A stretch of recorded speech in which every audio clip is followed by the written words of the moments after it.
Hello everyone, कैसे हैं आप सभी लोग। आप सभी का स्वागत है आपके अपने इस प्यारे से PWIT जैम एनसीएसए नेट प्लेटफॉर्म पर और मैं हूं आपका अपना संजय सर। तो बच्चों, आज हम स्टार्ट करने जा रहे हैं लीनियर अलजेब्रा का lecture number 5, right.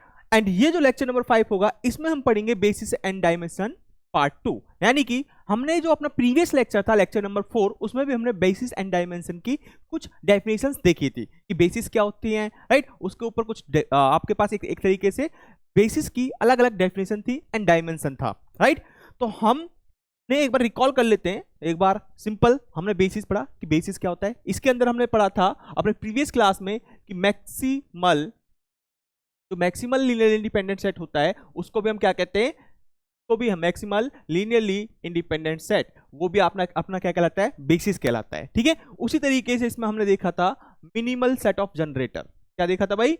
Minimal set of generator. जो मिनिमल सेट ऑफ जनरेटर होता है वो भी आपका क्या कहलाता है, जनरेटर, वो भी आपका कहलाता है बेसिस, राइट। ये हमने बेसिस की डेफिनेशन देखी थी। और बेसिस की एक्चुअल डेफिनेशन क्या देखी थी हमने, कि ऐसा सेट जो Li है और क्या करे, पूरे के पूरे वेक्टर स्पेस को जनरेट करता हो, उसको हम बोलते हैं बेसिस। एंड डायमेंशन क्या था, जो number of elements in the basis, right. यानी कि बेसिस की जितनी कार्डिनलिटी होती है, जितने इस बेसिस के अंदर आपके एलिमेंट्स होंगे, वही आपकी क्या कहलाती है, dimension of the vector space. तो ये दो टॉपिक हम पढ़ चुके थे, डेफिनेशन हम कर चुके थे, बहुत सारे हमने एग्जांपल देखे थे बेसिस एंड डायमेंशन के।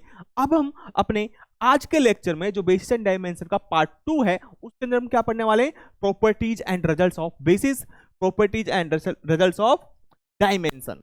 यानी कि बेसिस एंड डायमेंशन के ऊपर हम इनकी कुछ प्रॉपर्टीज देखेंगे बेसिस एंड डायमेंशन की, और इसके ऊपर कुछ रिजल्ट्स के बारे में डिस्कस करेंगे, राइट।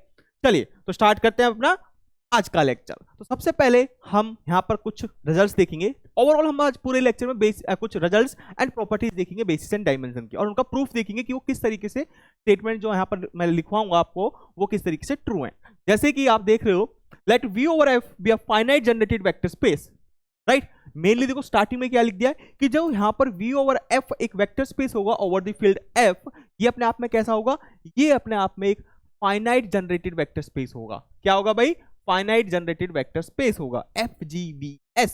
यानी कि फाइनाइट जनरेटेड वेक्टर स्पेस क्या होता है, यानी कि इसका जो बेसिस एग्जिस्ट करेगा वो कैसा होगा, उस बेसिस की जो कार्डिनलिटी होगी वो फाइनाइट होगी, राइट। या एक तरीके से, क्योंकि जो बेसिस होता है वो क्या करता है, वो पूरे जो वो जनरेट करता है पूरे पूरे वेक्टर स्पेस को। Is that clear? बेसिस होता है तो वो जनरेट करता है पूरे वेक्टर स्पेस को। और जो एस सेट बी को जनरेट कर रहा है, अगर ये एस सेट फाइनाइट है तो हम बोलते हैं आपका जो वेक्टर स्पेस होगा वो कैसा होगा, फाइनाइट जनरेटेड वेक्टर स्पेस। अगर ये एस आपका इनफाइनाइट हो जाता है, अगर ये एस आपका क्या हो जाता है, इनफाइनाइट सेट हो जाता है, तब आपका ये वेक्टर स्पेस कैसा कहलाएगा, इनफाइनाइट जनरेटेड वेक्टर स्पेस, यानी non finite generated vector space. Infinite का मतलब क्या कह सकते हैं इसको दूसरे वर्डिंग में, इसका मतलब है कि फाइनाइट नहीं है वो, इसका मतलब नॉन फाइनाइट है। That clear? नॉन फाइनाइट मतलब फाइनाइट नहीं है, तो इसका मतलब इनफाइनाइट है, तो हम इसको बोलते हैं फाइनाइट जनरेटेड वेक्टर स्पेस, और इसको बोलते हैं non finite generated vector space, अगर एस नॉन फाइनाइट है, राइट। ये आपको पता है, मैंने आपको प्रीवियस लेक्चर में बता दिया था। चलिए, तो यहाँ पर हर एक जो भी आप प्रॉपर्टीज पढ़ोगे, जितनी भी प्रॉपर्टीज आप यहाँ पढ़ोगे, उन सब प्रॉपर्टीज के लिए V over F कैसा वेक्टर स्पेस होगा, फाइनाइट जनरेटेड वेक्टर स्पेस होगा। ओके, फर्स्ट प्रॉपर्टी क्या कहती है इसकी, if S is the subset of V over R, ठीक है, S is the subset of V over R, यानी कि S क्या है, आपके वेक्टर स्पेस का क्या है, सबसेट है। और यहाँ पर वेक्टर स्पेस आपका V है, एंड फील्ड यहाँ पर क्या है, रियल नंबर। अच्छा जी, ये क्या कर रहा है, S इज LD, जो सबसेट है वो कैसा सबसेट है, लीनियरली डिपेंडेंट। LD का मतलब linearly dependent. Then there exist X belongs to S, तो यहां पर आपके पास अगर S आपके पास LD गिवन है, ये कहता है, तो ये कहता है, तो दिस इंप्लाइज देयर एग्जिस्ट एक X एग्जिस्ट करेगा, किसमें, इस S के अंदर, किस तरीके से करेगा, सच दैट कि जो आपका ये S1 होगा, ठीक है, S1 यहां पर क्या है, इस S में से आपने X को सब्ट्रैक्ट कर दिया, ठीक है। एक ऐसा वेक्टर एग्जिस्ट करेगा सेट सबसेट में कि अगर आप उसको रिमूव कर देते हो ना इस S से, अगर आप उस S से रिमूव कर देते हो तो एक नया सेट बनेगा S1। तो जो S1 से जो आपका जनरेट होगा, राइट, ये क्या, लीनियर स्पेन ऑफ S1। तो जो लीनियर स्पेन ऑफ S1 होगा वो सेम क्या होगा, लीनियर स्पेन ऑफ S होगा, कोई फर्क नहीं पड़ेगा। जो आपका लीनियर स्पेन S में होगा वही लीनियर स्पेन S1 में होगा, राइट। यानी कि देखो लीनियर स्पेन का मतलब यहाँ पर जनरेटेड भी होता है, ठीक है, ये इक्विवेलेंट होते हैं, चाहे जनरेटेड बोलो चाहे लीनियर स्पेन बोलो। कैसे होता है, अगर यहाँ पर आप एग्जाम्पल देखो, ठीक है, जैसे मान चलो मैं यहाँ पर एग्जाम्पल लेता हूँ 1,0, एक लेता हूँ 0,1, ठीक है, वेक्टर स्पेस यहाँ पर v जो है वो आर स्क्वायर, जो v है वो v को मैं यहाँ पर लेता हूँ आर स्क्वायर, ठीक है, तो आर स्क्वायर ये कोमा आपका 1,2, ये आपका एल है, ये आपका s है, क्लियर दिख रहा है कि ये आपका क्या है, एल है, इज इट क्लियर, ये एल है, ठीक है, आप इसको प्रूव कर सकते हो, लीनियरली डिपेंडेंट सेट है ये। अच्छा, जैसे ही आप इसमें से इस 1,2 को रिमूव करते हो, s में से आप क्या रिमूव करते हो, इस 1,2 इस सिंगलटन एलिमेंट को यहां से क्या करते हो, रिमूव करते हो। जैसे यहां पर रिमूव करोगे तो ये सेट क्या बन जाएगा आपका 1,0, 0,1, ठीक है, ये बनेगा। अब मुझे बताओ, अगर मैं इस s का लीनियर स्पेन लेता हूं, ठीक है, ये आपका नया S1 बना है, सॉरी, जो ये बनेगा सेट, ये किसके इक्वल है, S1 के इक्वल। S1 क्या बना, S में से इस एलिमेंट को सब्ट्रैक्ट कर दिया, ठीक है, तो जो ये S जनरेट करेगा वो पूरे पूरे आर स्क्वायर को जनरेट कर रहा है, जो कि V के इक्वल है, ठीक है। एंड यहां पर जो आपका S1 होगा, ठीक है, वो क्या करेगा, वो भी पूरे पूरे आर स्क्वायर को जनरेट करेगा। कोई फर्क पड़ रहा है, नहीं, राइट। अगर आपके पास एक लीनियरली डिपेंडेंट सेट है, अगर उसमें से आप एक ऐसा एलिमेंट जरूर एग्जिस्ट करेगा जिसको रिमूव करने के बाद आपका जो लीनियर स्पेन होगा, ठीक है, वो S और S1 दोनों का लीनियर स्पेन क्या होगा, दोनों इक्वल होंगे। इज इट क्लियर, आप देख सकते हो ये एग्जांपल इस कंडीशन को क्या कर रहा है, फुलफिल कर रहा है, क्योंकि आपने यहाँ पर जो रिमूव करा है वो कौन सा वेक्टर रिमूव करा है, डिपेंडेंट वेरिएबल को आपने यहाँ पर रिमूव करा है, ठीक है। यहाँ पर आपने क्या करा है, यहाँ पर 1,2 क्या था आपका, डिपेंडेंट, जो कि इन दो वेक्टर्स पर क्या कर रहा है, डिपेंड कर रहा है, ठीक है, सिंपल एग्जांपल है। तो इस तरीके से ये स्टेटमेंट ट्रू है। चलिए नेक्स्ट प्रॉपर्टी की तरफ बढ़ते हैं। अब ये सेकंड प्रॉपर्टी है, S is a non empty set of V over F, ठीक है, S क्या है, नॉन एम्प्टी, यानी कि S आपका नॉन एम्प्टी सेट है, इसका मतलब इस S के अंदर कोई ना कोई एलिमेंट तो बिलोंग करेगा ही करेगा, ठीक है, कोई भी एलिमेंट यहां बिलोंग कर सकता है। अच्छा जी, अगर 0 does not belongs to S, ये क्या है कि S नॉन एम्प्टी है, ठीक है, यानी कि S खाली सेट नहीं है, उसके अंदर कोई ना कोई एलिमेंट होगा लेकिन 0 नहीं होगा, 0 does not belongs to S, क्या कह रहा है, 0 does not belongs to S, 0 उसके अंदर नहीं है। Then either S is Li, और या तो S जो है वो आपका Li, क्योंकि 0 वेक्टर नहीं है। अगर देखो यहाँ पर अगर 0 वेक्टर होता है इसके अंदर तो हम डायरेक्ट कह देते हैं ये LD है, क्योंकि किसी भी सेट के अंदर 0 वेक्टर होता है तो वो LD होता है, राइट। जब हमने प्रॉपर्टीज पढ़ी थी Li LD की, वहां पर देखा था, ओके।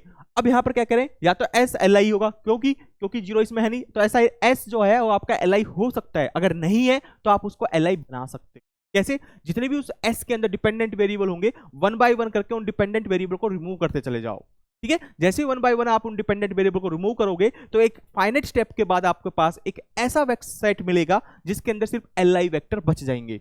वही ये पॉइंट कहता है कि then either S is Li, और by removing elements 1 by 1 it can be made Li, तो इसको हम Li बना सकते हैं इनफाइनाइट नंबर ऑफ स्टेप्स। कितने स्टेप्स में, इनफाइनाइट नंबर ऑफ स्टेप्स में या फाइनाइट नंबर ऑफ स्टेप्स में, ठीक है, Li इन, ठीक है, ये इनफाइनाइट नहीं है, ये इनफाइनाइट नंबर ऑफ स्टेप्स है, ठीक है, इन कॉमा यहाँ पर, ठीक है, स्पेस होगा, Li in finite number of sets, ठीक है, यहाँ पर स्पेस है भाई, ठीक है, यहाँ पर स्पेस है, ध्यान रखना, Li in finite number of steps, ठीक है, इन फाइनाइट नंबर, ये आपका ऐसे है, इन कितने स्टेप्स में, फाइनाइट स्टेप्स में, इन फाइनाइट नंबर ऑफ स्टेप्स, ठीक है, ये ध्यान रखना, इसको करेक्शन कर लेना, एक साथ लिख दिया, जबकि यहां पर स्पेस है, इन फाइनाइट नंबर ऑफ स्टेप्स। तो फाइनाइट नंबर ऑफ स्टेप्स में आप इसको क्या कर सकते हो, ये इन अलग है भाई, इन यहां पर ये लिख दो, फाइनाइट नंबर ऑफ स्टेप्स में आप उसको Li बना सकते हो। इज दैट क्लियर, सिंपल है। जैसे अगर एग्जांपल की बात करें, यहां पर अगर मैं एग्जांपल लूं, जैसे मान के चलो मैं एक एग्जांपल ले लेता हूं, 1 1 2 3 4, ठीक है, 5, ये 5 ले लिया मैंने सपोज, ठीक है। आपका V यहाँ पर जो वेक्टर स्पेस है V ओवर R, वो क्या है, यहाँ पर V ओवर जो F दे रखा है, ठीक है, लेट कर लेते हैं, जो V ओवर F है वो आपका R ओवर R है, सपोज V भी R है, फील्ड भी R है, ठीक है। तो इसमें Li सेट क्या होता है, इसका Li सेट जो बनाओगे आप, वो क्या है, 5 को रिमूव कर दो, 4 को रिमूव कर दो, 3 को रिमूव कर दो, 2 को रिमूव कर दो, 1, तो इसका जो बेसिस होता है वो सिंगलटन 1 सेट होता है, ठीक है, बेसिस, क्योंकि पूरा का पूरा R 1 एलिमेंट से जनरेट हो सकता है, इस 1 से, क्लियर। क्योंकि इसमें अल्फा मल्टीप्लाई करोगे तो सारे के सारे आपके रियल नंबर जनरेट हो जाएंगे। तो इसमें से आपने फाइनल एक स्टेप क्या करा है, 1 बाई 1 करके आपने पहले 5 को रिमूव करा, फिर 4 को रिमूव करा, फिर 3 को, फिर 2 को, ठीक है। तो फाइनली आपके पास एक ऐसा सेट मिल गया जो आपका एल आई है। Is it clear? तो इस तरीके से आप एल आई बना सकते हो। ओके, थर्ड पॉइंट क्या करा है, every finite generated vector space has a basis. अगर कोई set finitely generated vector space है, राइट, तो इसका मतलब क्या है, उसके पास एक ना एक बेसिस होगा, राइट, और यूनिक बेसिस होगा वो, सॉरी यूनिक बेसिस नहीं होता, ठीक है। Every finitely generated vector space has a basis, एक बेसिस जरूर रखता है, क्योंकि देखो every finite generated vector space, अगर कोई स्पेस फाइनाइट जनरेटेड वेक्टर है, यानी कि आपके पास कोई ना कोई एक ऐसा एलिमेंट मिलेगा, कोई ना कोई एक ऐसा एलिमेंट मिलेगा एस, जो कोई पूरे पूरे वेक्टर स्पेस को जनरेट कर देगा, राइट। और अगर मान चलो ये एस एल डी भी हुआ, अगर ये एस एल आई होगा तो कोई बात ही नहीं, बेसिस भी हो जाएगा। एस तो बेसिस हो गया, इसका मतलब बेसिस तो एग्जिस्ट करेगा ही करेगा। अगर ये मान चलो एस जो आपका लीनियरली डिपेंडेंट भी हुआ, वो लीनियरली डिपेंडेंट है, तो आप इसको एल आई बना सकते हो बाय स्टेप नंबर 2 से, ठीक है। अगर एस एल डी हुआ तो आप 1 बाई 1 करके इसमें से जितने भी डिपेंडेंट वेरिएबल उसको रिमूव कर दोगे। और हमें पता है, अभी ये आपने पॉइंट नंबर 1 देखा था, तो अगर एस डिपेंडेंट है तो इसमें से डिपेंडेंट वेरिएबल को आप रिमूव कर दोगे तो आपके पास एक सेट आएगा S1, तो S1 से जनरेट होगा ना, वो सेम S से भी जनरेट होगा, क्योंकि आपने क्या करा है, इस S में से लीनियरली डिपेंडेंट जो वेरिएबल थे, जो डिपेंडेंट वेरिएबल थे, उसको आपने रिमूव कर दिया। तो उसकी जो आपका जनरेटेड वेक्टर स्पेस होता है या लीनियर स्पेन होता है, उस पर कोई फर्क नहीं पड़ता, ठीक है। जैसे कि हमने यहाँ पर एग्जांपल देखा था, जो लीनियर स्पेन है उसको कोई फर्क पड़ रहा था, डिपेंडेंट वेरिएबल रिमूव करने पर कोई फर्क नहीं पड़ रहा था, ठीक है। तो लीनियर डिपेंडेंट आप रिमूव करते चले जाओगे तो उसके जो लीनियर स्पेन है वो उस पर कोई फर्क नहीं पड़ता, वो तब भी उस पूरे के पूरे आर स्क्वायर को जनरेट करेगा, ठीक है। इसी तरीके से यहाँ पर ये आपका काम करेगा। तो इस तरीके से अगर कोई स्पेस आपका फाइनाइटली जनरेटेड वेक्टर स्पेस है, उसके पास बेसिस तो होगा ही होगा। Okay, basis of a vector space is not unique. किसी भी वेक्टर स्पेस के जो बेसिस होते हैं ना, वो जरूरी नहीं है कि आपका क्या हो, यूनिक हो, नीड नॉट टू बी। तो यहाँ इज नॉट यूनिक, ठीक है, नीड नॉट टू बी लिखो या लिखो इज नॉट यूनिक, जरूरी नहीं है कि वो यूनिक हो। क्यों? जैसे ये सेट ले लो, वो यही सेट लेते हैं, ठीक है, वेक्टर स्पेस ये लेते हैं v over f r over r, ठीक है, ये अपने आप में एक बेसिस है, ठीक है। अगर मैं इस 1 को रिमूव कर देता हूं, सपोज इस 1 को मैं रिमूव कर देता हूं, 3 को भी रिमूव कर देता हूं, 4 को, तो ये अपने आप में क्या एक न्यू बेसिस है, ये भी, क्योंकि ये सिंगलटन सेट है, ये आपका क्या है, एल आई सेट है, क्योंकि डिपेंड नहीं कर रहा है किसी पे, ठीक है। ये एल आई है, ये भी एल आई है, और ये भी अपने आप में क्या है, पूरे के पूरे आपने ये पूरे के पूरे इसको S1 नाम देते हैं, ये पूरे पूरे R को जनरेट कर रहा है, और ये भी आपका S1 का जो लीनियर स्पेन आएगा वो भी पूरा का पूरा R आ रहा है। इस तरीके से जो सिंगलटन सेट 1 है वो भी पूरे पूरे क्या कर रहा है, वेक्टर स्पेस को जनरेट कर रहा है R को, एंड 2 जो सिंगलटन सेट 2 है वो भी पूरे पूरे वेक्टर स्पेस यानी कि R को जनरेट कर रहा है। तो ये भी बेसिस हो गया क्योंकि एल आई है, ये भी एल आई है, तो ये भी क्या आ गया, एल आई हो गया, अन प्लस जनरेट कर रहा है किसको, पूरे पूरे आर को, इसका मतलब S is the basis, similarly S1 is the basis. तो इस तरीके से ये बेसिस हैं, लेकिन ये क्या यूनिक है, नहीं है, इसमें सिर्फ 1 एलिमेंट है, इसमें 2 एलिमेंट है, तो इस तरीके से यहाँ से हम कह सकते हैं basis of vector space is not unique. Is that clear? तो ये पॉइंट क्लियर होना चाहिए आपको कि यूनिक जरूरी नहीं है कि जो बेसिस होते हैं वो यूनिक होते हैं, ठीक है, लेकिन बेसिस एग्जिस्ट जरूर करेगा। अगर कोई स्पेस फाइनाइटली जनरेटेड है तो उसके पास बेसिस जरूर होगा, ठीक है, उसके पास बेसिस जरूर होगा। चलिए अब आते हैं हम नेक्स्ट प्रॉपर्टी की तरफ, या कह लो रिजल्ट की तरफ। क्या है, if B1 and B2 are two basis, अगर B1 B2 आपके क्या है, बेसिस है किसके, वेक्टर स्पेस V के, देन कार्डिनलिटी ऑफ B1, इसका मतलब क्या है, cardinality of B1 is equal to cardinality of B2। अगर B1 B2 बेसिस हैं किसके, वेक्टर स्पेस V के, तो हम यहां से कह रहे हैं कि जो कार्डिनलिटी है आपकी B1 और B2 की वो क्या है, इक्वल है। इसका प्रूफ कैसे करोगे, कोई हिंट आपको, क्या इस स्टेटमेंट जो मैंने लिखी है वो ट्रू है? चलिए एक बार प्रूफ देखते हैं। देखो सिंपल प्रूफ है, हमको गिवन क्या है, हमको गिवन है कि B1 and B2 are basis, ठीक है, ये क्या है, बेसिस है किसके, वेक्टर स्पेस V के, ठीक है, वेक्टर स्पेस V के, दैट इज B1 सेट है वो क्या है, B1 is Li, and B होगा वो क्या करेगा, जनरेट करेगा किसको, वेक्टर स्पेस V को, एंड B2 होगा वो भी क्या होगा, Li होगा, क्योंकि दोनों दोनों क्या है, बेसिस हैं, एंड B क्या करे, ये आपका B1 था, एंड B2 क्या करेगा, V को भी जनरेट करेगा, क्योंकि ये दोनों बेसिस हैं, बेसिस की डेफिनेशन क्या होती है कि बेसिस अपने आप में first condition Li, second vector space को जनरेट करें। तो B2 भी बेसिस है, तो बेसिस की डेफिनेशन अप्लाई करो यहाँ पर, B2 is Li and B2 generate the vector space V। अच्छा जी, नाउ अब हमारे पास क्या है, देखो यहां से, नाउ अगर मैं यहां से लेता हूं B1 is Li, B1 is Li and मैं यहां पर ले रहा हूं कि B1 क्या है, Li सेट है, और जो B2 सेट है आपका वो क्या कर रहा है, जनरेट कर रहा है V को। ठीक है, ये चीज मैं यहां की एक कंडीशन यहां से ली कि ये B1 Li है, और यहां से सेकंड वाले से कंडीशन ले रहा हूं कि B2 क्या कर रहा है, V को जनरेट कर रहा है। अब मुझे ये बताओ कि ये तो Li सेट है, ठीक है, और B2 क्या कर रहा है, V को जनरेट कर रहा है। अब हमें ये नहीं पता, ये इंफॉर्मेशन ली जो मैंने पिंक कलर से लिखी है, यहां पर मैंने ये लिखा है कि B2 V को जनरेट कर रहा है। क्या मैंने यहां पर ये लिखा है कि B2 Li है? नहीं, राइट। भले ही मेरे को गिवन है, लेकिन मैं यहां पर इस दोनों कंडीशन का यूज करूंगा। तो B2 V को जनरेट कर रहा है। अगर सपोज B2 आपका मैक्सिमल लीनियरली इंडिपेंडेंट नहीं हुआ, suppose B2 maximal linearly independent नहीं हुआ, या फिर मैक्सिमम लीनियरली इंडिपेंडेंट नहीं है, यानी कि ये डिपेंडेंट हुआ, सपोज ये डिपेंडेंट है, ठीक है, तो डिपेंडेंट वेक्टर इसको जनरेट करेगा। ठीक है, बिल्कुल भी वेक्टर स्पेस को जनरेट करता है अगर इसमें ये डिपेंडेंट भी है तो। ठीक है, अगर इसके अंदर सारे सारे Li एलिमेंट हैं, तो ये यहां से हमारे पास इंप्लाइज होगा, जो मैं स्टेटमेंट बता रहा हूं, कि जो कार्डिनलिटी ऑफ B1 होगी, ठीक है, क्योंकि ये Li है, ये नहीं कह रहा कि मैक्सिमल Li है, ठीक है, B1 is Li, this is the Li only, लेकिन B2 जनरेट द V। तो यहां से हम इसमें से डिपेंडेंट वेरिएबल को रिमूव करके इसको क्या मान सकते हैं, मैक्सिमल लीनियरली इंडिपेंडेंट सेट मान सकते हैं, क्योंकि यहाँ पर B2 V को जनरेट कर रहा है। तो जितने भी यहाँ पर डिपेंडेंट वेरिएबल होंगे उन सबको रिमूव कर देंगे हम, तो आपके पास B2 के अंदर एक वो सारे एलिमेंट्स बच जाएंगे कि वो क्या होगा, मैक्सिमल लीनियरली इंडिपेंडेंट सेट होगा जो वेक्टर स्पेस V को जनरेट कर रहा है, right. Maximal linear independent set की आपने डेफिनेशन पढ़ी थी, क्या होता है कि B2 आपका Li होना चाहिए, जो इसका सुपर सेट होगा वो आपका Li नहीं होगा, और ये B2 क्या कर रहा है, यहाँ पर V को जनरेट भी कर रहा है, तो इसका मतलब B2 यहाँ पर एक तरीके से बेसिस हो जाएगा ना। लेकिन यहां पर हम कह सकते हैं जो कि B1 सिर्फ Li है, तो और यहां पर B2 इसको हम Li बना सकते हैं, और जो कि मैक्सिमल बनेगा। ठीक है, तो इस हिसाब से जो B2 की कार्डिनलिटी है वो हमेशा क्या होगी, बड़ी होगी किससे, B1 से, या इसके बराबर होगी, क्योंकि इसमें नंबर ऑफ एलिमेंट्स B1 में इसके इक्वल भी हो सकते हैं। जैसे सपोज यहां पर मैं आपको कैसे देखो, B2 के अंदर मैं ले लेता हूं एलिमेंट्स, जैसे अभी मैंने एक एग्जांपल लिया था 1 0 0 1 एंड 1 2। ठीक है, ये एक सिंपल एग्जांपल लेते हैं, ये B2 सेट है आपका। ठीक है, अगर इसमें से हम देखें, ये पूरा का पूरा B2 क्या कर रहा है, अगर यहां से V को मैं ले लेता हूं R स्क्वायर, तो R स्क्वायर को क्या कर रहा है, जनरेट कर रहा है, B2 कर रहा है कि नहीं कर रहा। ठीक है, यहां पर अगर ध्यान से देखूं तो B1 क्या होगा आपका, B1 एक तरीके से अगर मैं देखूं, क्योंकि B1 मुझको बोल रहा है Li होगा, ठीक है, B1 कैसा सेट है, Li सेट है, तो इसको Li सेट लेना पड़ेगा 1 0 0 1।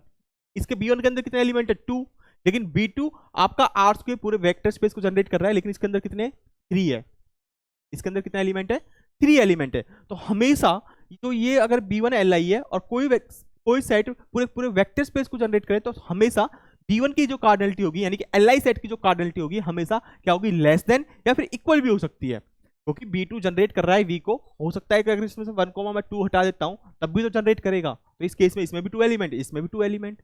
Is that clear? तो इस तरीके से ये क्या बन गया, जैसे मैंने यहां से डिपेंडेंट वेरिएबल 1 2 को रिमूव करा, तो ये आपका B2 मैक्सिमल बन गया, क्योंकि ये Li हो गया, इसका सुपर सेट इसको जनरेट इसका सुपर सेट जो Li नहीं है, ठीक है, मैक्सिमल लीनियरली इंडिपेंडेंट सेट बन गया। और प्लस में क्या है, इसको रिमूव करने के बाद क्या हो गया, इसको रिमूव करने के बाद ये आपको जनरेट भी कर रहा है। ठीक है, बाकी आप इस कंडीशन को ध्यान रखो, सिंपल सी, कंफ्यूज होने की जरूरत नहीं है, सिंपल रखो कि B1 Li अगर B2 V को जनरेट करता है, तो हमारे पास कुछ ऐसी कंडीशन हो सकती है, ठीक है, कि B2 आपका जनरेट कर रखा है, यहां पर हमें ये नहीं पता कि B2 Li है या LD है। अगर सपोज वो LD हुआ, तो इसका मतलब क्या है, वो फिर भी पूरे के पूरे वेक्टर स्पेस को जनरेट कर रहा है, तो इसका अंदर क्या होगा, जो Li सेट से जो कार्डिनलिटी होगी उससे हमेशा बड़ी होगी।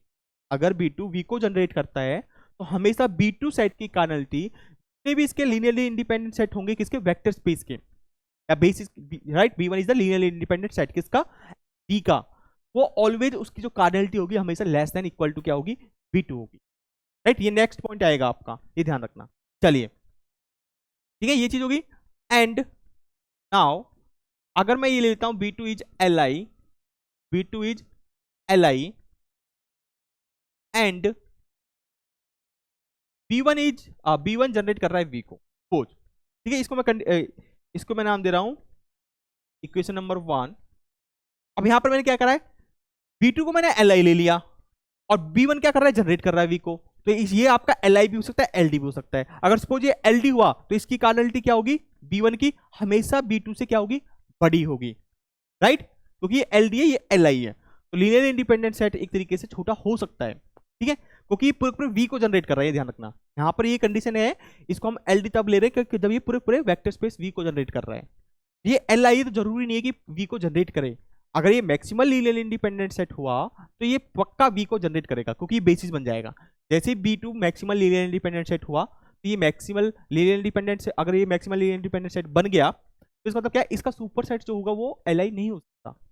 और राइट, इसका मतलब क्या है, जो मैक्सिमल लीनियर इंडिपेंडेंट सेट होता है वो आपका बेसिस भी होता है। बेसिस जैसे ये बेसिस हुआ, इसका मतलब B2 क्या कर रहा है, पूरे के पूरे V को जनरेट कर रहा है, राइट। तो ये भी V को एक तरीके से जनरेट कर सकता है अगर मैक्सिमल हुआ तो। अच्छा, अगर ये मैक्सिमल हुआ तो तब करेगा।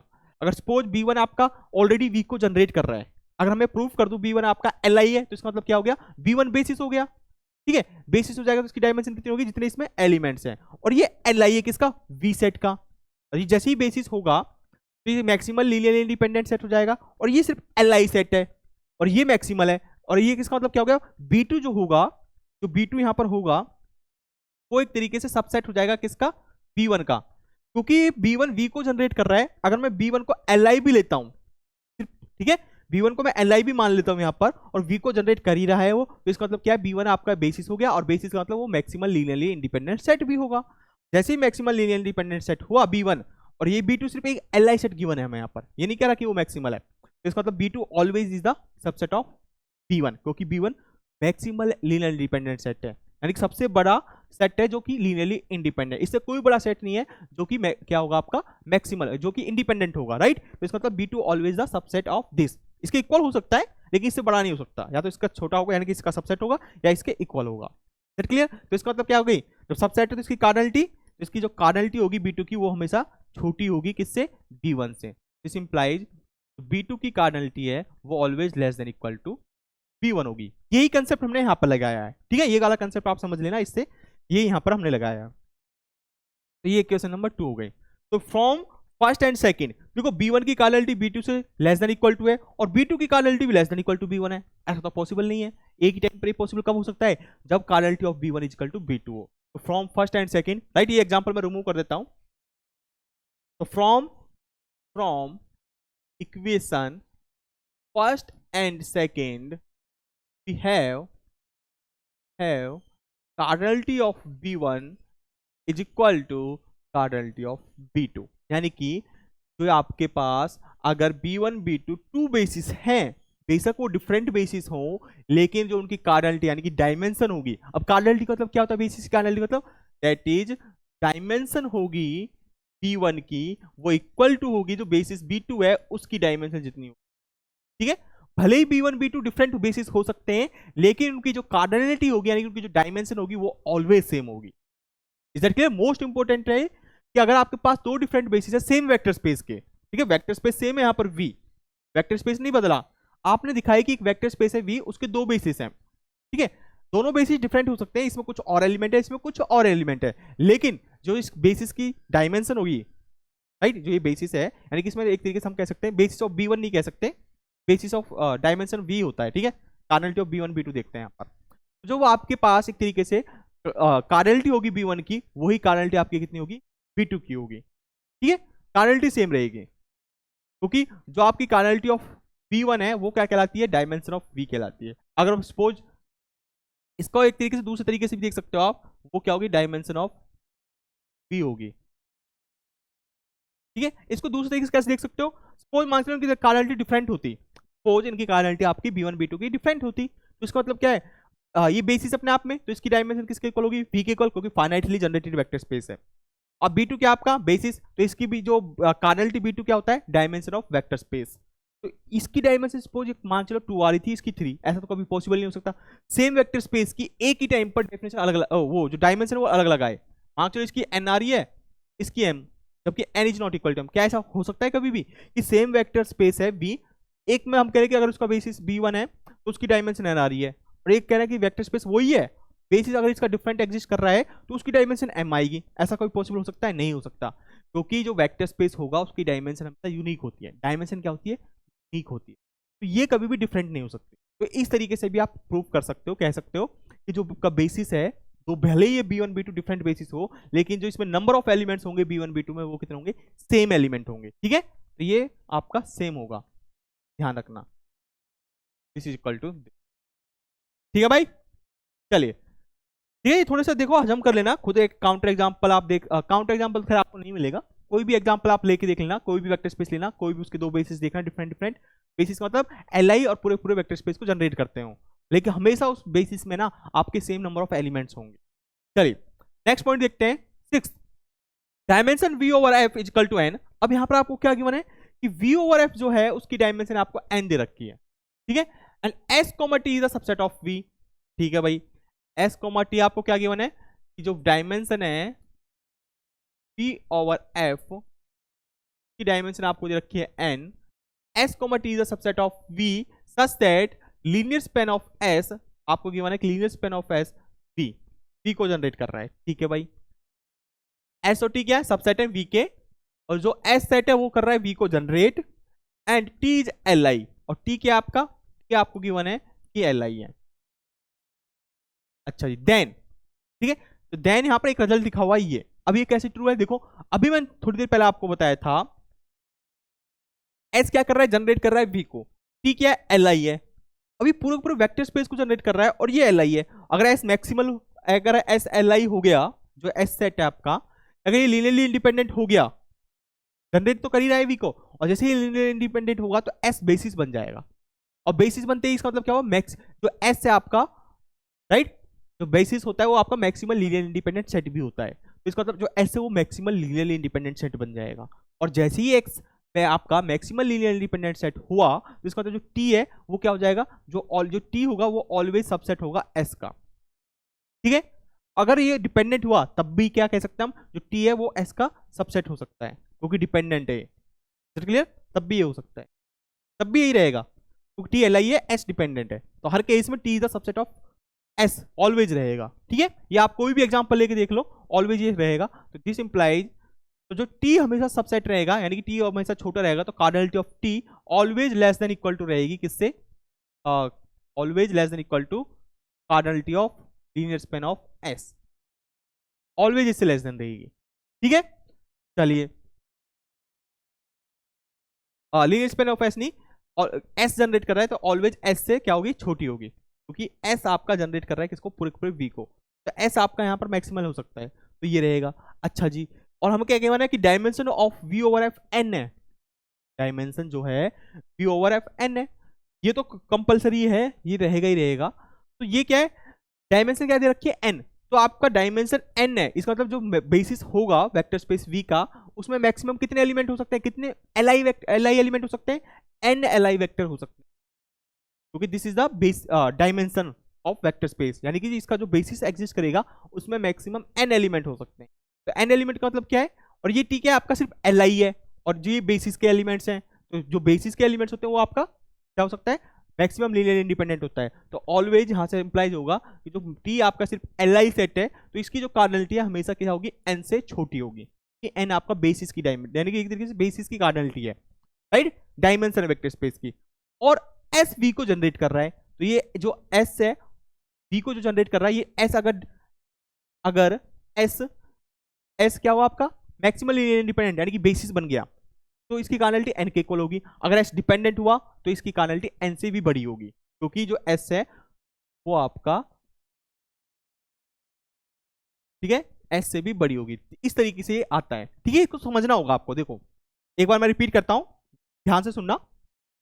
ये आपको गिवन है, ठीक है, टी एल आई है, और जो dimension of we over F is equal to N दे रखा है, इसका मतलब क्या है? ये कार्डिनलिटी ऑफ बेसिस। अगर इसका कोई मान चलो बी बेसिस है, सपोज इसका बेसिस क्या है?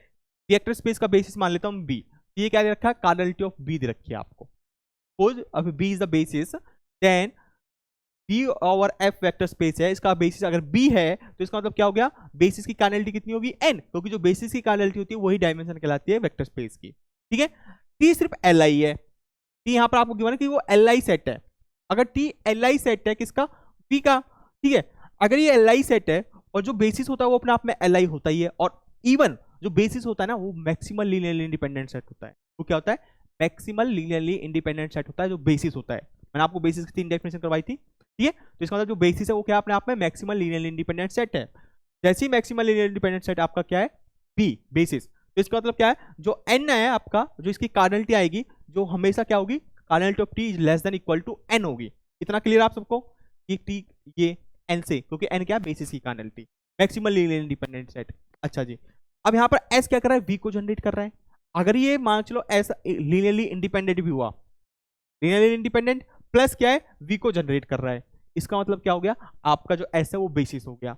अगर बेसिस जैसे ही बेसिस होगा तो उसकी, अभी हमने एक पॉइंट पढ़ा था, बेशक इसका बेसिस यहाँ पर कोई भी एस डिफरेंट सेट है, एस यहाँ पर बी डिफरेंट सेट है, बेशक ये बेसिस डिफरेंट हो, लेकिन इसकी जो कार्डिनलिटी है वो किसके इक्वल होगी? बी। इन दोनों की जो कार्डिनलिटी होगी वो इक्वल होगी। पॉइंट नंबर 5 से, तो इस यानी कि एन के इक्वल हो सकी, इक्वल, ये इक्वल वाला वर्ड, राइट। अगर ये एलडी हुआ, जैसे हमने यहाँ पर एक एग्जांपल देखा था, ये वाला 1 0 0 1 एंड 1,2, ठीक है, ये आपका एलडी सेट है, ठीक है। अगर इसमें से डिपेंडेंट वेरिएबल आप रिमूव कर दोगे, ना भी करो, सपोज ये एस आपका एक तरीके से एस है, और मैं यहाँ पर बी ले लेता हूँ जो सिर्फ एल आई है ओनली, यानी कि बेसिस है, जो कि बेसिस क्या होंगे ये, क्योंकि ये मैक्सिमम एल आई है और जनरेट भी कर रहे हैं। तो मुझे बताओ हमेशा जो कार्डिनलिटी है किसकी ज्यादा होगी? डिपेंडेंट सेट की, अगर वो वी को जनरेट कर रहा है। देखो डिपेंडेंट सेट कह रहा हूं मैं साथ के साथ, और प्लस क्या कह रहा हूं कि वो क्या करना चाहिए? वी को भी जनरेट करना चाहिए। तो ये यहां पर मैं अगर एस डिपेंडेंट ले रहा हूं और साथ के साथ एल एस क्या है? वी के इक्वल, यानी कि पूरे पूरे वेक्टर स्पेस को जनरेट कर रहे हैं, तो ऑलवेज ये जो बेसिस होगा ना उसकी कार्डिनलिटी से बड़ी होगी, इसकी या तो बराबर होगी, क्योंकि हो सकता है एल आई हो जाए तो बराबर, अगर एल आई नहीं है तो अगर ये एस डिपेंडेंट है तो उसकी कार्डिनलिटी हमेशा एन से क्या होगी? बड़ी होगी। Is it clear? तो इस तरीके से पॉइंट आ रहा है, कोई भी एग्जाम्पल ले सकते हो आप। चलिए नेक्स्ट पॉइंट की तरफ बढ़ते हैं। Every L I subset of v is either a basis of v. देखो ध्यान से देखना क्या कह रहा है, एवरी एल आई सबसेट, जो लीनियरली इंडिपेंडेंट सबसेट होगा किसका? वी का, is either a basis of v, या तो वो बेसिस होगा, ठीक है, और it can be extended to form a basis of we, और या हम उसको क्या कर सकते हैं? एक्सटेंड कर सकते हैं किस फॉर्म में? बेसिस की फॉर्म में, राइट। और it can be extended to form a basis of v, vector space के बेसिस की फॉर्म में उसको एक्सटेंड कर सकते हैं। जैसे सपोज जैसे यहाँ पर अगर हम देखें एक एग्जाम्पल लेते हैं, ठीक है, फॉर एग्जाम्पल, तो एग्जाम्पल समझने की स्टेटमेंट ट्रू, ठीक है, तो हर स्टेटमेंट का प्रूफ करना जरूरी नहीं, ठीक है, हम इसको समझते हैं कि ट्रू क्यों। जैसे मान चलो मैं एक सेट लेता हूँ S, every L I subset, तो मुझे ये क्या लेना है? एल आई लेना है। सपोज 1,0, ठीक है, ये ले लिया मैंने, ठीक है। वेक्टर स्पेस आपका क्या है यहाँ पर? वी ओवर जो आर होगा, वी ओवर आर, वो आपके एक तरीके से, मैं ये एक एग्जाम्पल ले रहा हूँ, पार्टिकुलर एग्जाम्पल, आप कोई भी एग्जाम्पल ले सकते हो, आर स्क्वायर आर, ठीक है। इसमें जो वी है वो आपका कैसा है? आर स्क्वायर से, यानी कि ऑर्डर्ड पेयर एलिमेंट है। ये अपने आप में क्या एल आई है? क्लियर पता चल रहा है? ऐसी एल आई, ठीक है। अगर अब मैं क्या कह रहा हूँ, एस एल आई है लेकिन ये बेसिस नहीं है, क्योंकि यहां पर जो आपका एस आएगा वो पूरे पूरे वी को जनरेट नहीं कर रहा, राइट। तो ये इसका मतलब क्या है? ये आपका बेसिस नहीं है, क्योंकि वेक्टर स्पेस को जनरेट नहीं कर रहा, क्योंकि दोनों कंडीशंस ट्रू होनी चाहिए। अच्छा, अगर बेसिस नहीं है तो हम क्या कह रहे हैं? It can be extended to form a basis of v, यानी कि हम इसको एक्सटेंड कर सकते हैं। कैसे? इस एस को एक्सटेंड कर रहे हैं हम, ठीक है, इसको नाम ला रहे हैं एस टेल्डा, ठीक है, एस बार इस तरीके से हमने लिखा, और इसमें क्या कर रहे हैं हम? एक्सटेंडेड मतलब इसमें एलिमेंट ऐड कर रहे हैं 1 0, अगर मैं ये एलिमेंट रिमूव इसमें ऐड कर देता हूं 0,1, ये क्या ये अब एल आई है? बिल्कुल एल आई है, ये अब भी एल आई है, ठीक है, एल आई तक, क्योंकि हमें क्या करना है? बेसिस बनाना है। तो ये आप देख सकते हो S tilde is L I, ये एल आई अब भी, एंड और जो एस टिल्डा है वो क्या कर रहा है? जनरेट कर रहा है आपका, किसको जनरेट कर रहा है? पूरे पूरे वेक्टर स्पेस को। इसका मतलब क्या होगा? दिस इंप्लाइज, हमने एस को एक्सटेंड करा तो उसको लिख दिया एस टिल्डा, और ये क्या बन गया आपका? इज अ बेसिस, ये बेसिस ऑफ पी। तो हमने क्या कर दिया? इस एस टिल्डा को हमने क्या कर दिया? एक्सटेंड करा, सॉरी, इस एस को हमने एक्सटेंड करा, जो नाम आया आपका एस टिल्डा। जैसे हमने इसको एक्सटेंड करा तो ये आपका एल आई एफ बी, और क्या कर रहा है आपका? ये आपका जनरेट कर रहा है। अगर मान चलो ये ऑलरेडी क्या होता, ये हो जाता, ऑलरेडी ऐसे हम इसको लेते, तो ऑलरेडी ये क्या है, लीनियरली इंडिपेंडेंट है, ऑलरेडी ये क्या है, बेसिस है, तो फिर इसको एक्सटेंड नहीं करेंगे हम। अगर बेसिस है तो ठीक है, अगर बेसिस नहीं है और वो सिर्फ एल आई सेट है, ये एल आई सेट है और साथ साथ जनरेट भी कर रहा है, यानी कि ऑलरेडी बेसिस है ये। अगर सपोज ये सिर्फ एल आई होता लेकिन क्या करता, बेसिस नहीं है, तो हम इसको बेसिस बना सकते हैं। बेसिस कैसे बनाएंगे हम इसको, इसमें एलिमेंट ऐड करके। जैसे हमने देखा ये एल आई है लेकिन ये बेसिस नहीं है, तो दिस हमने यहाँ पर 0 1 जैसे ही ऐड करा, ये एल आई अब भी है और साथ के साथ जनरेट कर रहा है पूरे पूरे वेक्टर स्पेस को, इसका मतलब हमने इसको क्या बना दिया, बेसिस बना दिया। तो इस तरीके से किसी भी लीनियरली इंडिपेंडेंट सेट को आप, अगर वो बेसिस है तो ठीक है, अगर बेसिस नहीं है तो आप उसको बेसिस भी बना सकते हो। तो यानी कि हर एक लीनियरली इंडिपेंडेंट सेट या तो बेसिस होगा, अगर बेसिस नहीं है तो आप उसको बेसिस की फॉर्म में एक्सटेंड कर सकते हो। ठीक है, ये हमने एक्सटेंड करा है, ये चीज कह रहा है पॉइंट। तो आई होप ये आपको क्लियर होगा। चलिए नेक्स्ट पॉइंट देखते हैं। Let dimension of we over F equal to N. ठीक है, अब यहां पर V over F vector space की डायमेंशन दे रखी है, एन दे रखी है। ठीक है, S is the subset of V बोल रखा है, सच दैट जो कार्डिनलिटी ऑफ एस है वो क्या होगी, एन से बड़ी है। ध्यान रखना, बिल्कुल ये देखना, बाकी आपको पॉइंट क्लियर हो गया होगा, बहुत को समझ में आ गया होगा। डायमेंशन वी ओवर एफ आपको दे रखी है एन, ठीक है, और जो एस है वो सबसेट है, लेकिन उसकी कार्डिनलिटी क्या दे रखी है, वो कह रहा है कि एन से बड़ी है, एन से बड़ी है। तो ये इंप्लाइज क्या करेगा भाई, वी ओवर एफ की डायमेंशन एन है, तो बेसिस जो इसका बेसिस होगा कोई ना कोई बी, उसकी कार्डिनलिटी मैक्सिमम कितनी है, बेसिस की एन है मैक्सिमम, मतलब उसकी कार्डिनलिटी एन है, यानी कि उसमें नंबर ऑफ एलिमेंट्स कितने एन है, और जो बेसिस होता है वो मैक्सिमल लीनियरली इंडिपेंडेंट सेट होता है। जैसे ही मैक्सिमल यानी कि कोई भी अगर सेट लीनियरली इंडिपेंडेंट होगा तो उसकी कार्डिनलिटी हमेशा क्या होगी, एन के बराबर या एन से छोटी होगी। तो एल आई सेट होगा, कभी भी उसकी कार्डिनलिटी एन से बड़ी नहीं होगी। लेकिन यहां पर क्या है कि जो सेट एस है उसकी कार्डिनलिटी एन से है, इसका मतलब एस कभी भी एल आई नहीं हो सकता। इसका मतलब क्या हो गया, एस एल डी होगा।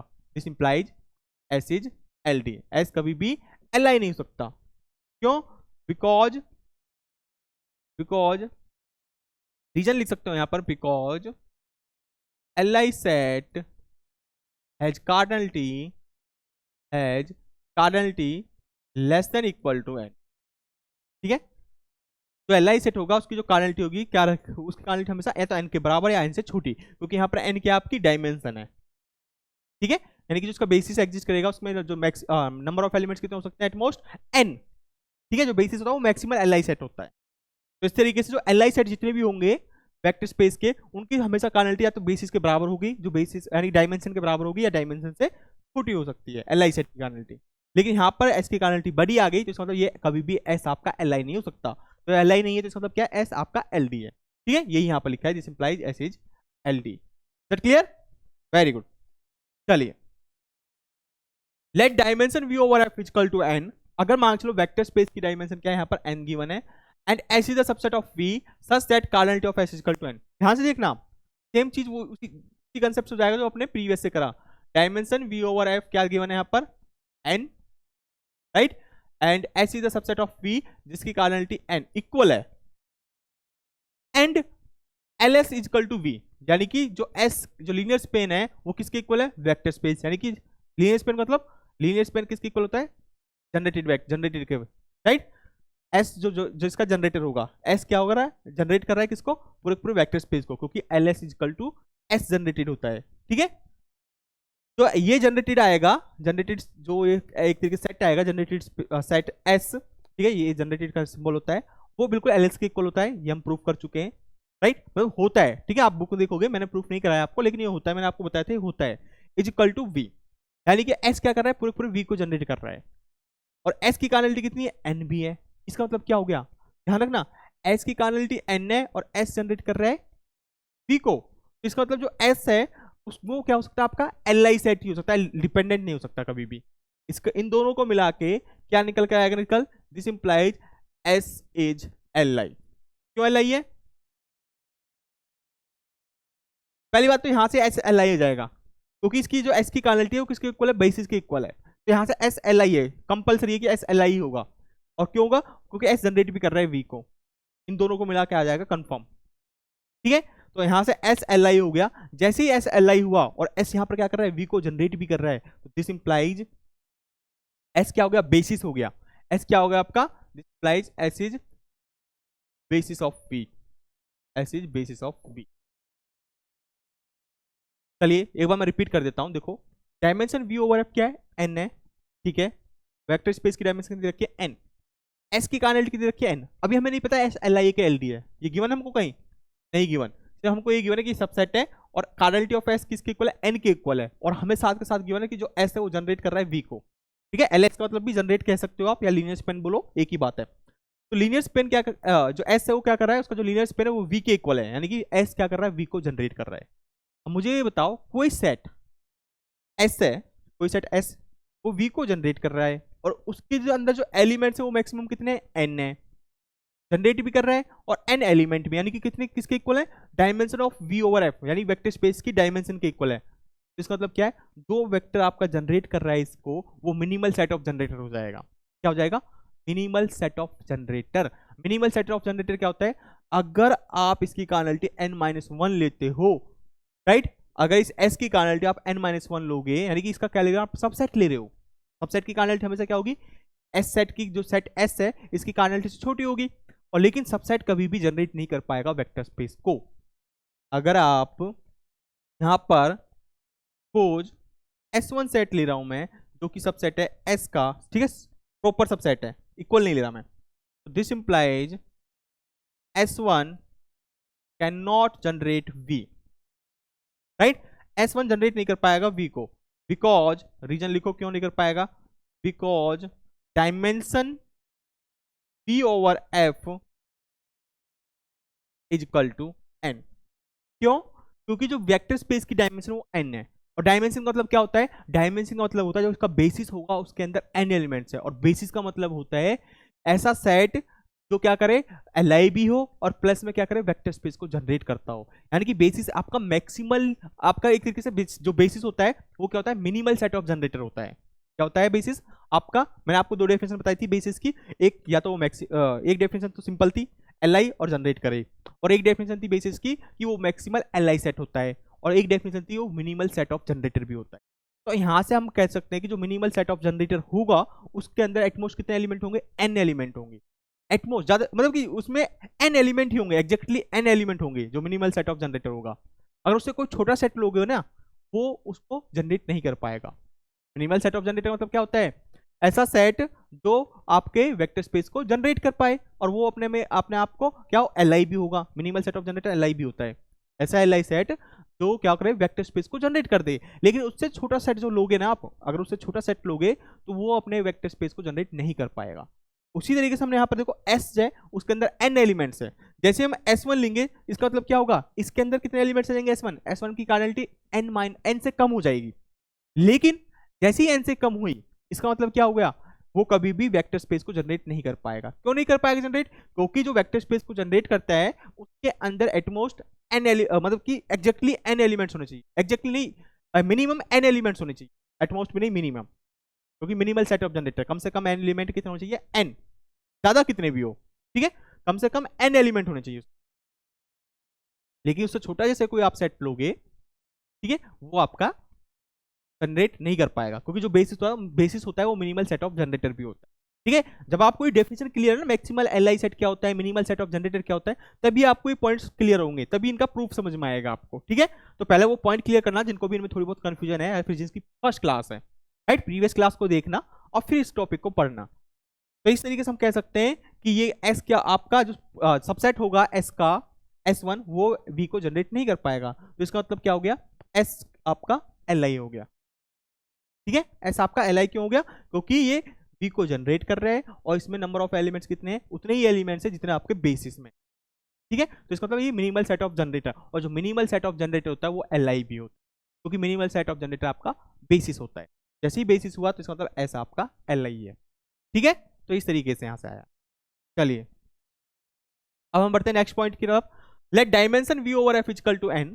अब यहां पर क्या करा है, जो V over F vector space उसकी डायमेंशन n गिवन है आपके पास, S is the subset of V via linearly independent subset such that cardinality of S equal to n। ध्यान से देखना, अब यहां पर वहां पर minimal set of generator use हुआ है, यहां पर देखो क्या यूज होगा, यहां पर क्या कह रहा है, dimension V over F is equal to n। ठीक है, S is the subset of V such that कि जो इसकी कार्डिनलिटी है वो किसके इक्वल है, n के इक्वल है। इसकी कार्डिनलिटी थी, उसकी कार्डिनलिटी इसकी। इसका मतलब क्या है, अभी हमें ये नहीं पता कि एस एल आई के एल डी है, ठीक है। एल आई हुआ तो इसका मतलब ये बेसिस बन जाएगा।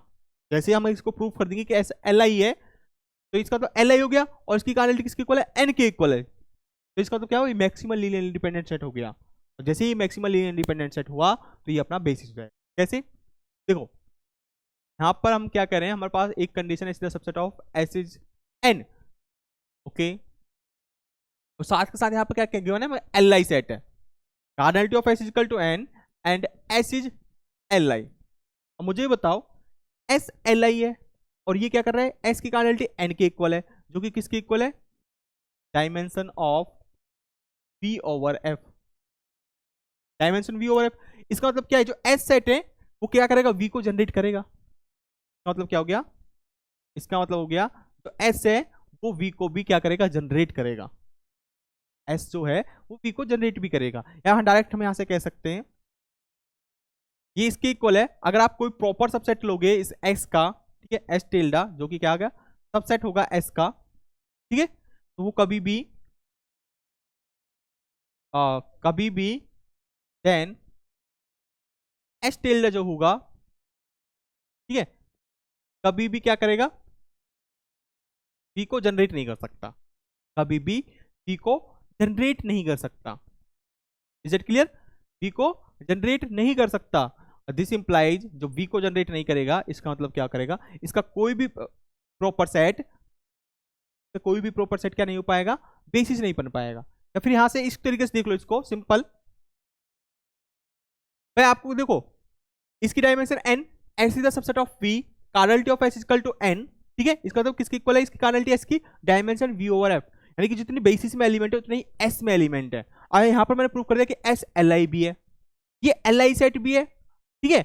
और जो आपका डायमेंशन v ओवर f जो बेसिस आएगा, बेसिस में बेसिस जो होता है आपका, वो क्या होता है आपका मैक्सिमल लीनियरली इंडिपेंडेंट सेट होता है। और उसकी कार्डिनलिटी s की इक्वल आ गई, और हमने प्रूफ कर दिया यहाँ पर s li है, तो इसका मतलब क्या हो गया, ये भी आपका क्या है, मैक्सिमल, s आपका क्या बन गया, this implies s is maximal linearly dependent set, ठीक है। तो डायरेक्ट यहां से लिख सकते हो, जैसे s मैक्सिमल हुआ, this implies s is basis of p, ठीक है। इस तरीके से देखो इसको, सिंपल है ये, कुछ नहीं है। यहां से dimension of v over F N, यानी कि s में उतने ही एलिमेंट्स है जितने आपके बेसिस में एलिमेंट है, ठीक है। और यहां पर हमें गिवन है कि s क्या है, एल आई है, ठीक है। ये प्रूफ करने की जरूरत नहीं है, गिवन है ऑलरेडी, s एल आई है, तो एल आई हो गया। और कार्डिनलिटी ऑफ s कितनी है, n, जितने बेसिस में, यानी कि जो ये आपका एल आई सेट है, ये क्या हो गया आपका मैक्सिमल लीनियरली इंडिपेंडेंट सेट। क्योंकि अगर इसका कोई सुपर सेट लेते हो आप, तो वो आपका एल आई नहीं होगा। क्यों नहीं एल आई होगा, क्योंकि अगर वो एल आई हो जाएगा तो इसका मतलब क्या हो गया, तो आपके बेसिस में जितने एलिमेंट्स है, कितने n एलिमेंट्स, तो ये तो कॉन्ट्राडिक्ट जाएगा, क्योंकि जो बेसिस होता है वो आपका मैक्सिमल लीनियरली इंडिपेंडेंट सेट होता है, ठीक है। तो जो बेसिस होगा वो क्या होता है आपका मैक्सिमल लीनियर इंडिपेंडेंट सेट, यानी कि बेसिस में जितने एलिमेंट है किसी भी एल आई सेट में, उससे के बराबर एलिमेंट हो सकते हैं या उससे कम हो सकते हैं। कभी भी किसी एल आई सेट में उससे ज्यादा एलिमेंट नहीं हो सकते जितने बेसिस में। और हम यहाँ पर कह रहे हैं अगर कोई सेट ऐसा हो गया जिसमें n से ज्यादा एलिमेंट है, तो वो एल आई हो सकता है, कभी भी नहीं हो सकता, क्योंकि हमेशा जो एल आई सेट होगा उसकी कार्डिनलिटी ऑलवेज बेसिस जो डायमेंशन आपके वेक्टर स्पेस की उससे हमेशा उसके बराबर है, उससे छोटी होगी। तो इसका मतलब जो s है वो आपका क्या हो गया, एल आई, ये कब, क्योंकि इसकी कार्डिनलिटी n के इक्वल ही है। तो एल आई यहाँ पर गिवन है, ऐसी एल आई, तो इसका मतलब s मैक्सिमल होगा, ठीक है। तो बेसिस हो गया, तो इसको समझना।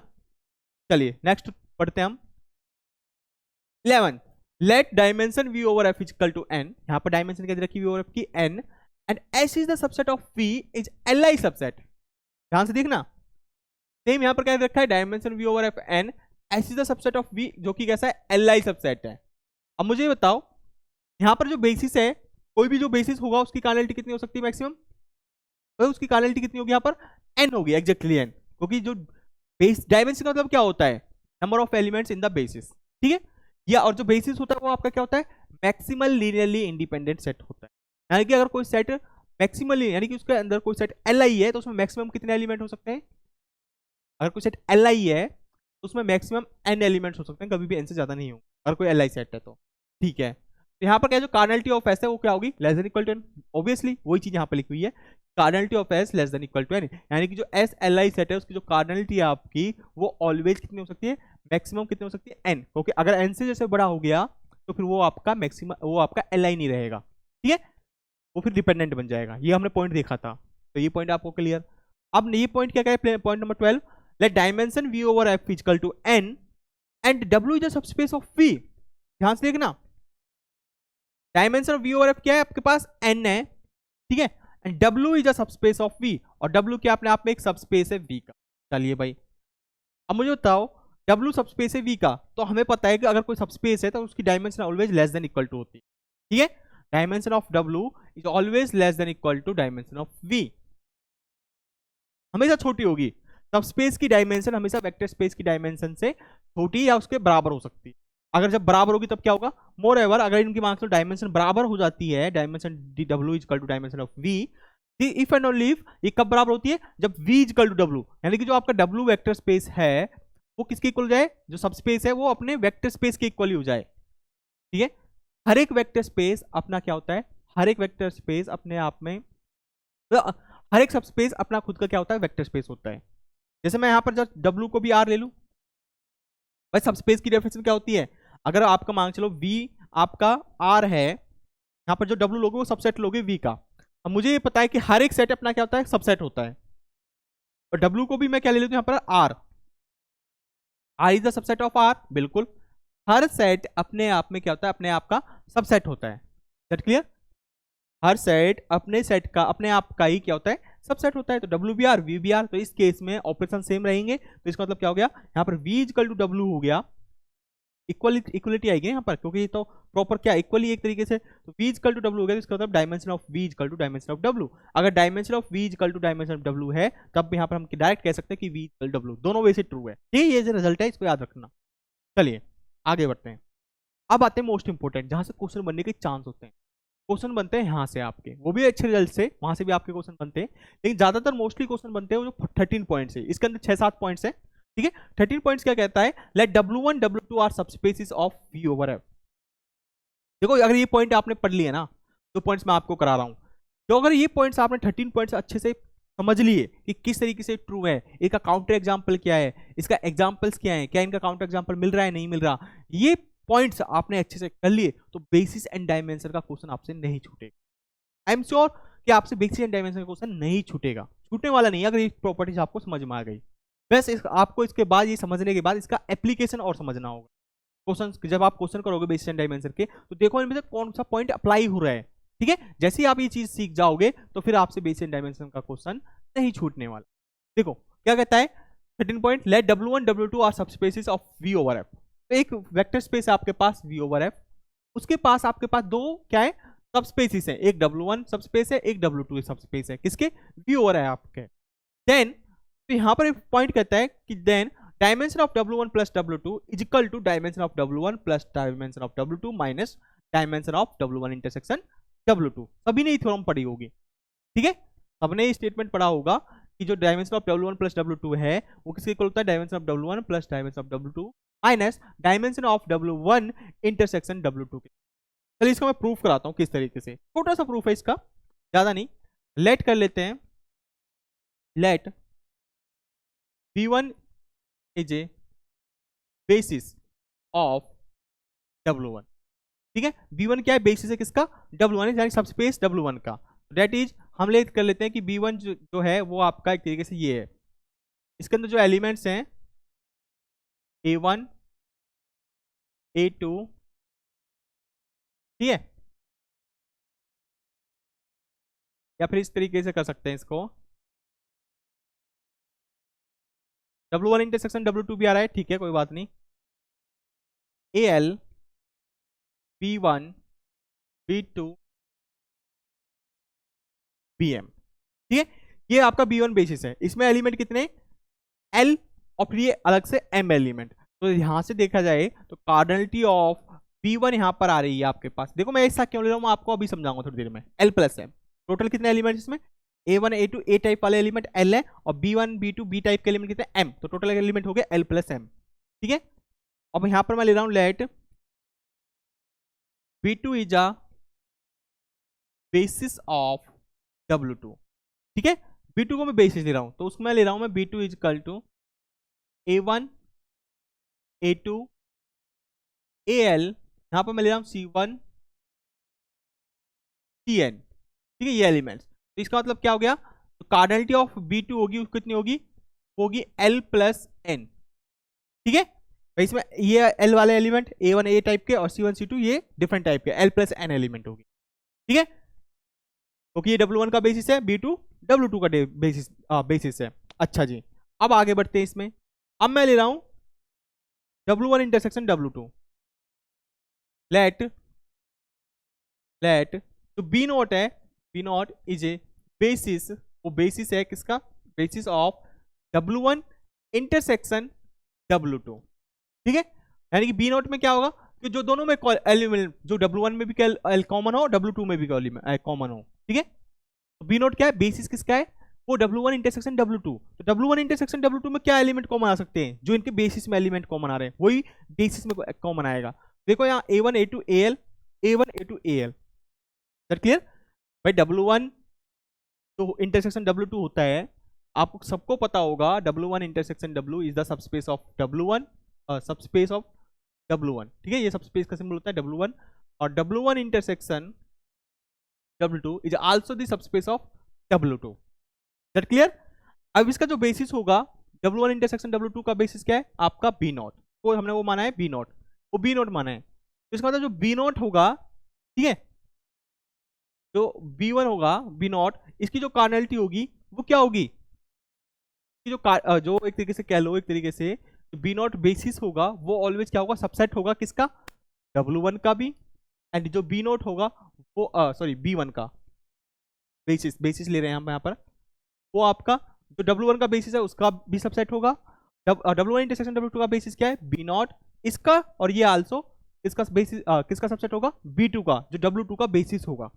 सर क्लियर, ये सब आपको आना चाहिए वेक्टर स्पेस में। ठीक है, ये चीज आपको, अगर W1 इंटरसेक्शन W2 सबस्पेस है किसका, W1 का, और वो W2 का भी होता है ये। ठीक है, एंड इसका जो बेसिस है W1 इंटरसेक्शन W2 का बेसिस है B नॉट, हमने ले लिया है कि इसके बेसिस क्या है, W1 इंटरसेक्शन W2 का B नॉट। तो इसका मतलब जो B नॉट है, और ये अब सबस्पेस किसका है, W1 का, तो W1 का जो बेसिस होगा B1, तो B नॉट उसका भी क्या होगा, सबसेट होगा। तो B नॉट जो बेसिस है वो क्या होगा, सबसेट होगा बेसिस B2 का। क्लियर ये चीज। तो इस तरीके से जो कार्डिनलिटी ऑफ B नॉट होगी वो क्या होगी, ऑलवेज जो इन दोनों से छोटी होगी, इन दोनों में जो एलिमेंट कॉमन है उसके इक्वल होगी। अब इन B1 B2 में एलिमेंट क्या कॉमन है, A1 A2 AL टाइप के एलिमेंट कॉमन। ठीक है, ये इस तरीके से आ रहा है। ठीक है, ये देखो एग्जैक्ट प्रूफ नहीं है, एक तरीके से हिंट है ये कि प्रूफ किस तरीके से हम करते हैं। तो इस तरीके से क्या आएगा, B नेट के अंदर जो एलिमेंट्स आएंगे वो आएंगे आपके पास A1 A2 एंड AL। ठीक है, इस तरीके से B नॉट की जो कार्डिनलिटी आएगी वो आएगी L, ये दोनों में जो कॉमन है बेसिस में। ठीक है, चलिए ये आ गया। अच्छा जी, अब मुझे ये बताओ, मुझे क्या प्रूफ करना है, क्लेम करना है मुझे। ठीक है, मुझे क्लेम करना है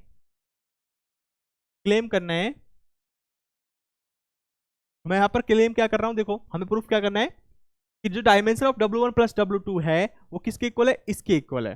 चलिए, तो मैं अगर यहां पर क्लेम कर दूं, क्लेम एक मैं पहले एक सेट लेता हूं, let S is equal to, एक सेट मैंने लिया जिसमें आपने A1 A2 A3 AL ये एलिमेंट, और आपका B1 B2 BM1 and C। ठीक है, ये सारे एलिमेंट ले लीजिए जो आपके बेसिस मारे। तो B1 में क्या रहे थे, A1 A2 AL B1 B2 BM, और C1 में एक्स्ट्रा एलिमेंट क्या थे, C1 C2 C3 CN। ठीक है, इसका मैंने एक सेट बनाया S। ठीक है, अब मैं इसको क्लेम कर रहा हूं, अब मैं क्लेम कर रहा हूं यहां पर जो आपका S है वो क्या है, आपका बेसिस है, S इज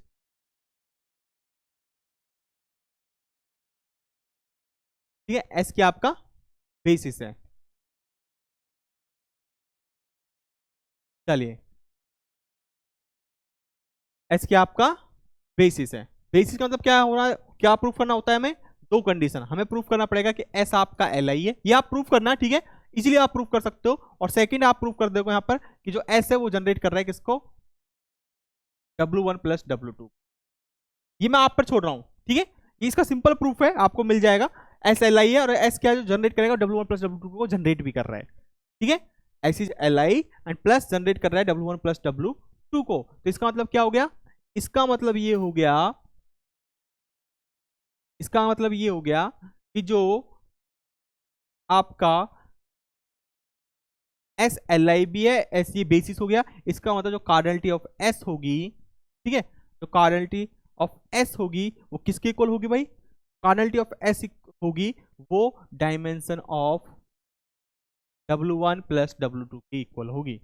यानी कि यहां से कह सकते हो दिस इंप्लाइज, ठीक है, ये प्रूफ करना आप इजीली प्रूफ हो जाएगा, dimension of W1 plus W2 is equal to cardinality of S, ठीक है, कार्डिनलिटी ऑफ एस की इक्वल होगा। और कार्डिनलिटी ऑफ एस कितनी है, यहां से कार्डिनलिटी ऑफ एस है आपके पास कितने एलिमेंट्स इसके अंदर, एल ए एम ए और N A, L plus M plus N, ठीक है, L plus M plus N. और मैं इसको लिख सकता हूं किसके इक्वल, इसको मैं लिख सकता हूं एल प्लस एम, ओके, ये चीज plus L plus N minus कितना होगा, एम प्लस एन 2L और यहां पर L, इस तरीके से मैं लिख सकता हूं। इसका मतलब क्या हो गया, दिस इज इक्वल टू, ध्यान से देखो, ये आपकी डायमेंशन थी W1, ये इक्वल थे आपकी डायमेंशन ऑफ W2 के, माइनस और L क्या था आपका, dimension of W1 intersection W2।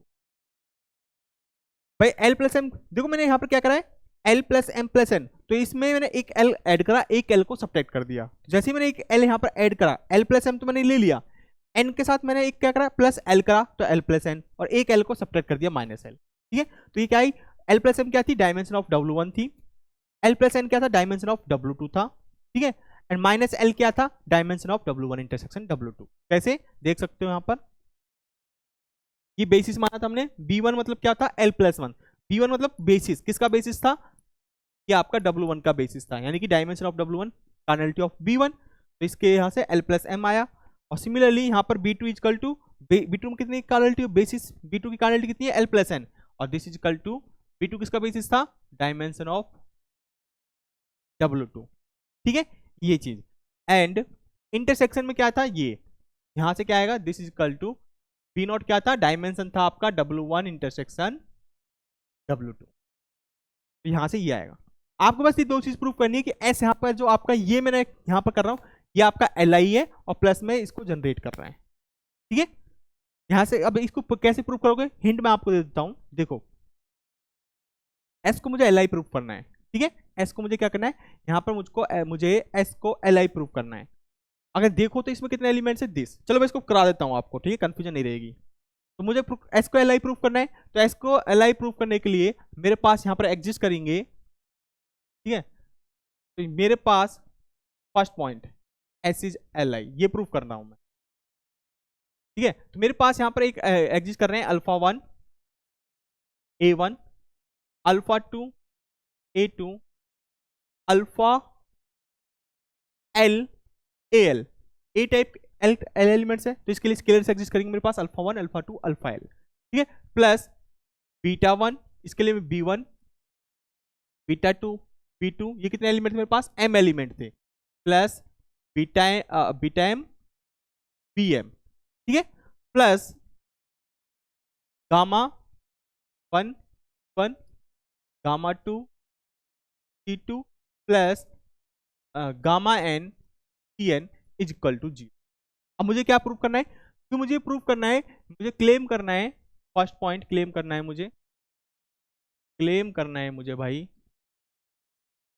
कि जो ये एस एल आई है, तो मुझे क्या प्रूव करना है, जितने भी स्केलर्स हैं, यानी कि जो alpha I beta I and gamma आई है, इनको मुझे प्रूव करना है कि ये 0 के इक्वल है। चलिए, तो मुझे कैसे प्रूव करूंगा, अगर मैं ध्यान से देखूं, this implies alpha 1 A1, alpha 2 A2 plus alpha L A L plus beta one B one beta two B two beta M B M is equal to gamma one C one and plus gamma N C N, इसके इक्वल आ गया। ठीक है, यहाँ पर minus minus के gamma one, क्योंकि गामा वाले साइड को मैं इधर ले आया लेफ्ट हैंड साइड, माइनस के gamma one this and so on minus gamma N C N. ठीक है, चलिए ये आ गया। ओके, इक्वल वाला पार्ट कहां पर है, यहां पर, दिस इज इक्वल टू, ठीक है, इक्वल टू। ओके, यहां पर एम में बीटा एम बी एम। ठीक है, अब देखो ये जो अल्फा वन जो ये A one A two A L है, ठीक है, and B one B two B M है, ये क्या है, डब्ल्यू टू के क्या है, ध्यान से देखना। और यहां से मैं लिखता हूं आपके पास, यहां पर क्या था B two, sorry B one, B one, B one क्या था, A one A two A L B one B two B M. ये बी वन था, इज बेसिस ऑफ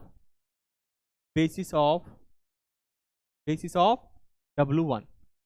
ठीक है, डब्ल्यू वन के बेसिस थे, इसका मतलब जो इसके कॉफिशिएंट है वो किसके इक्वल आ रहा होगा, जीरो के इक्वल आ रहा होगा। इट मीन्स ये आपका इसके जो कॉफिशिएंट है वो किसके इक्वल आ रहा होगा, जीरो के इक्वल आ रहा होगा। इज इट क्लियर, इसके जो कॉफिशिएंट है वो किसके इक्वल आ रहे होंगे, जीरो के इक्वल आ रहे होंगे, क्योंकि ये बेसिस है, इसको लीनियर कॉम्बिनेशन लिख रहे हो दिस, इसका मतलब इसके बेसिस किसके आ रहे होंगे, लगभग जीरो के इक्वल। ओके, जीरो के इक्वल का प्रूफ, ठीक है, कुछ इसी तरीके से इसका प्रूफ होगा। थोड़ा सा इसमें देखते हैं कंफ्यूजिंग किस तरीके से इसको हम एल आई प्रूफ करेंगे।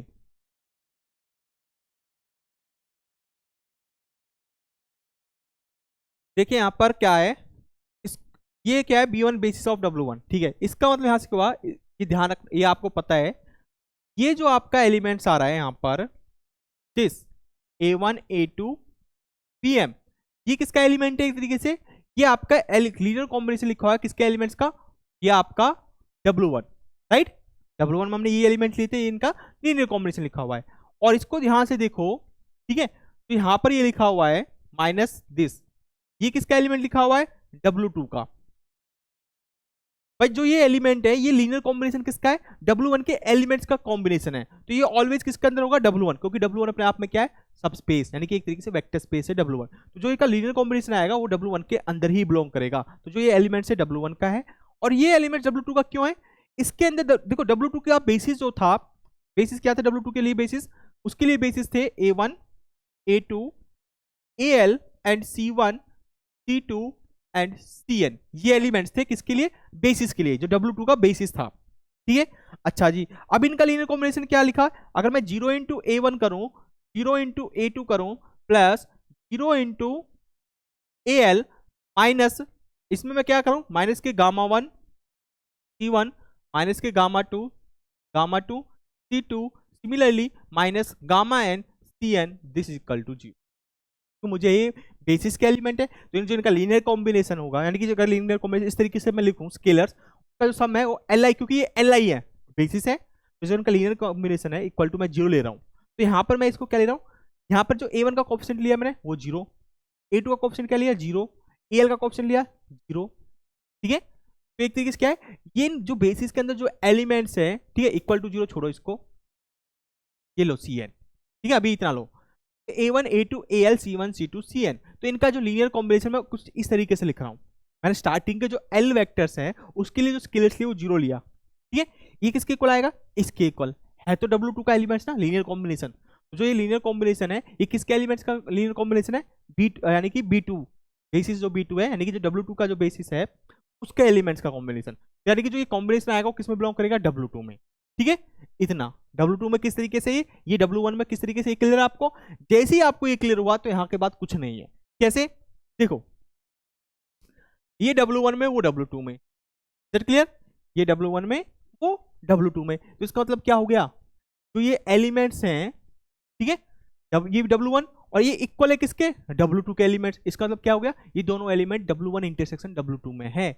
इसका मतलब क्या हो गया, ये इंप्लाइज कर रहा है, दिस इंप्लाइज, मैं उस वाले को ले लेता हूं, ठीक है, minus gamma 1 C1 minus gamma 2 C2 and so on minus gamma n Cn belongs to W1 intersection W2। ठीक है, ये दोनों एलिमेंट किस में बिलोंग कर रहे हैं, W1 इंटरसेक्शन W में, क्योंकि ये W1 के इक्वल भी है, क्योंकि ये जो लीनियर कॉम्बिनेशन है वो W1 में बिलोंग कर रहा है, और जो ये लीनियर कॉम्बिनेशन है वो W2 में बिलोंग कर रहा है। लेकिन ये दोनों क्या है, इक्वल है। तो इसका मतलब क्या है, एक एलिमेंट W1 में, एक एलिमेंट W2 में, लेकिन दोनों इक्वल हैं। तो इसका मतलब कहीं ना कहीं ये दोनों एलिमेंट्स हैं आपस में W1 इंटरसेक्शन W2 सबस्पेस में कंटेन कर रहे हैं। जैसे ही W1 इंटरसेक्शन W2 में कंटेन कर रहे हैं, चाहे आप इसको, मैं यहाँ पर क्योंकि मुझे प्रूफ करना है तो मुझे सिंपल इसको लेके चल रहा हूँ क्योंकि छोटा है, ठीक है, बाकी इसको लेके चलो तब भी ट्रू है, लेकिन थोड़ा छोटा सा पार्ट है, इसको मैं लेके चल रहा हूँ। तो मैंने मान लिया कि ये वाला पार्ट किस में बिलोंग कर गया, W1 इंटरसेक्शन W2 में, जबकि ये भी करेगा, ठीक है, मैं ये वाला हिस्सा ले रहा हूँ W1 इंटरसेक्शन W2। तो ये आपका बिलोंग करके है W1 इंटरसेक्शन W2 में, और यहां से मुझे पता है मैं इसको लिख सकता हूं minus gamma 1 C1 minus gamma 2 C2 minus and so on minus gamma n Cn किसके इक्वल है, किसके बिलोंग कर रहा है, W1 इंटरसेक्शन W2। तो मैं इसको लिख सकता हूं इस एलिमेंट को किसके लीनियर कॉम्बिनेशन में, जो इसका बेसिस होगा W1 इंटरसेक्शन W2। तो इसके बेसिस क्या है, A1।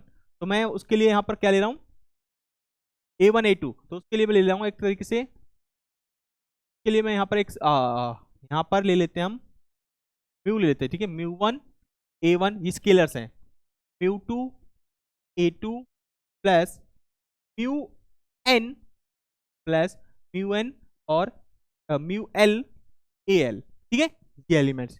तो मैंने इस एलिमेंट को जो W1 इंटरसेक्शन W2 का जो बेसिस उसके लिए कॉम्बिनेशन में लिख दिया। अब मैं इसको उधर ले जाता हूँ, तो जैसे ही मैं इस वाले को उधर लेके जाऊंगा तो मेरे पास क्या आएगा, mu one A1 plus mu two A2 plus mu l AL, ये उधर जाएगा तो प्लस का gamma 1 C1 gamma 2 C2 and plus gamma n Cn is equal to 0, क्योंकि यहाँ तो राइट हैंड साइड में क्या बच जाएगा आपका, इस साइड 0 बच जाएगा, तो ये जैसे ही उधर गया तो 0 बचा, इज इक्वल टू 0 हो गया। अब ये क्या था, बेसिस था, A1 A2 AL C1 C2 Cn किसके बेसिस थे, W2 के बेसिस थे। दिस इंप्लाइज जो ये कोफिशिएंट है सारे क्या है, 0 के इक्वल है, क्योंकि ये A1 A2 AL C1 C2 Cn क्या है, बेसिस है W2 का, और W2 क्या अपने आप में, और ये क्या है W2 के बेसिस के कॉम्बिनेशन लिखा हुआ है। तो इसका मतलब ये आपस में और W2 के जो बेसिस है A1 A2 AL वो आपस में क्या है, क्लियरली इंडिपेंडेंट है। तो इसका मतलब all mu I is equal to 0 and all lambda I वो भी क्या हो गए, 0 के इक्वल हो गए, क्या हो गए, लैम्डा आई 0 के इक्वल हो गए। अब मुझे यहां से बताओ, जब लैम्डा आई 0 के इक्वल हो गए तो ये कॉम्बिनेशन क्या हो गया, 0 के इक्वल हो गया। जैसे ये 0 के इक्वल हुआ तो ये किसके कॉम्बिनेशन में, W1 के कॉम्बिनेशन में, W1 के बेसिस के कॉम्बिनेशन लिखा हुआ है यहाँ पर, ये A1 A2 AL B1 B2 ये क्या है, बेसिस है W1 के। तो इसका मतलब क्या हो गया, जो ये स्केलर्स लिखे हुए हैं ये बेसिस है, तो इसका मतलब ये Li होगा, इसका जो कॉम्बिनेशन लिखा हुआ इक्वल टू 0 के बराबर होगा। इसका मतलब जो इसका कोफिशिएंट है वो किसके इक्वल हो गया, जो कोफिशिएंट है वो 0 के इक्वल होंगे by definition of linearly independent, ठीक है।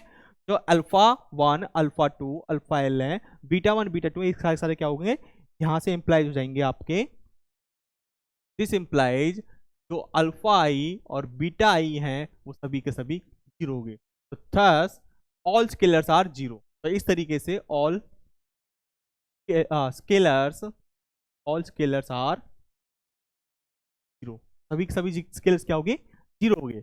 दिस इंप्लाइज जो आपका S है वो क्या हो गया, Li हो गया, ठीक है, सिंपल सा proof.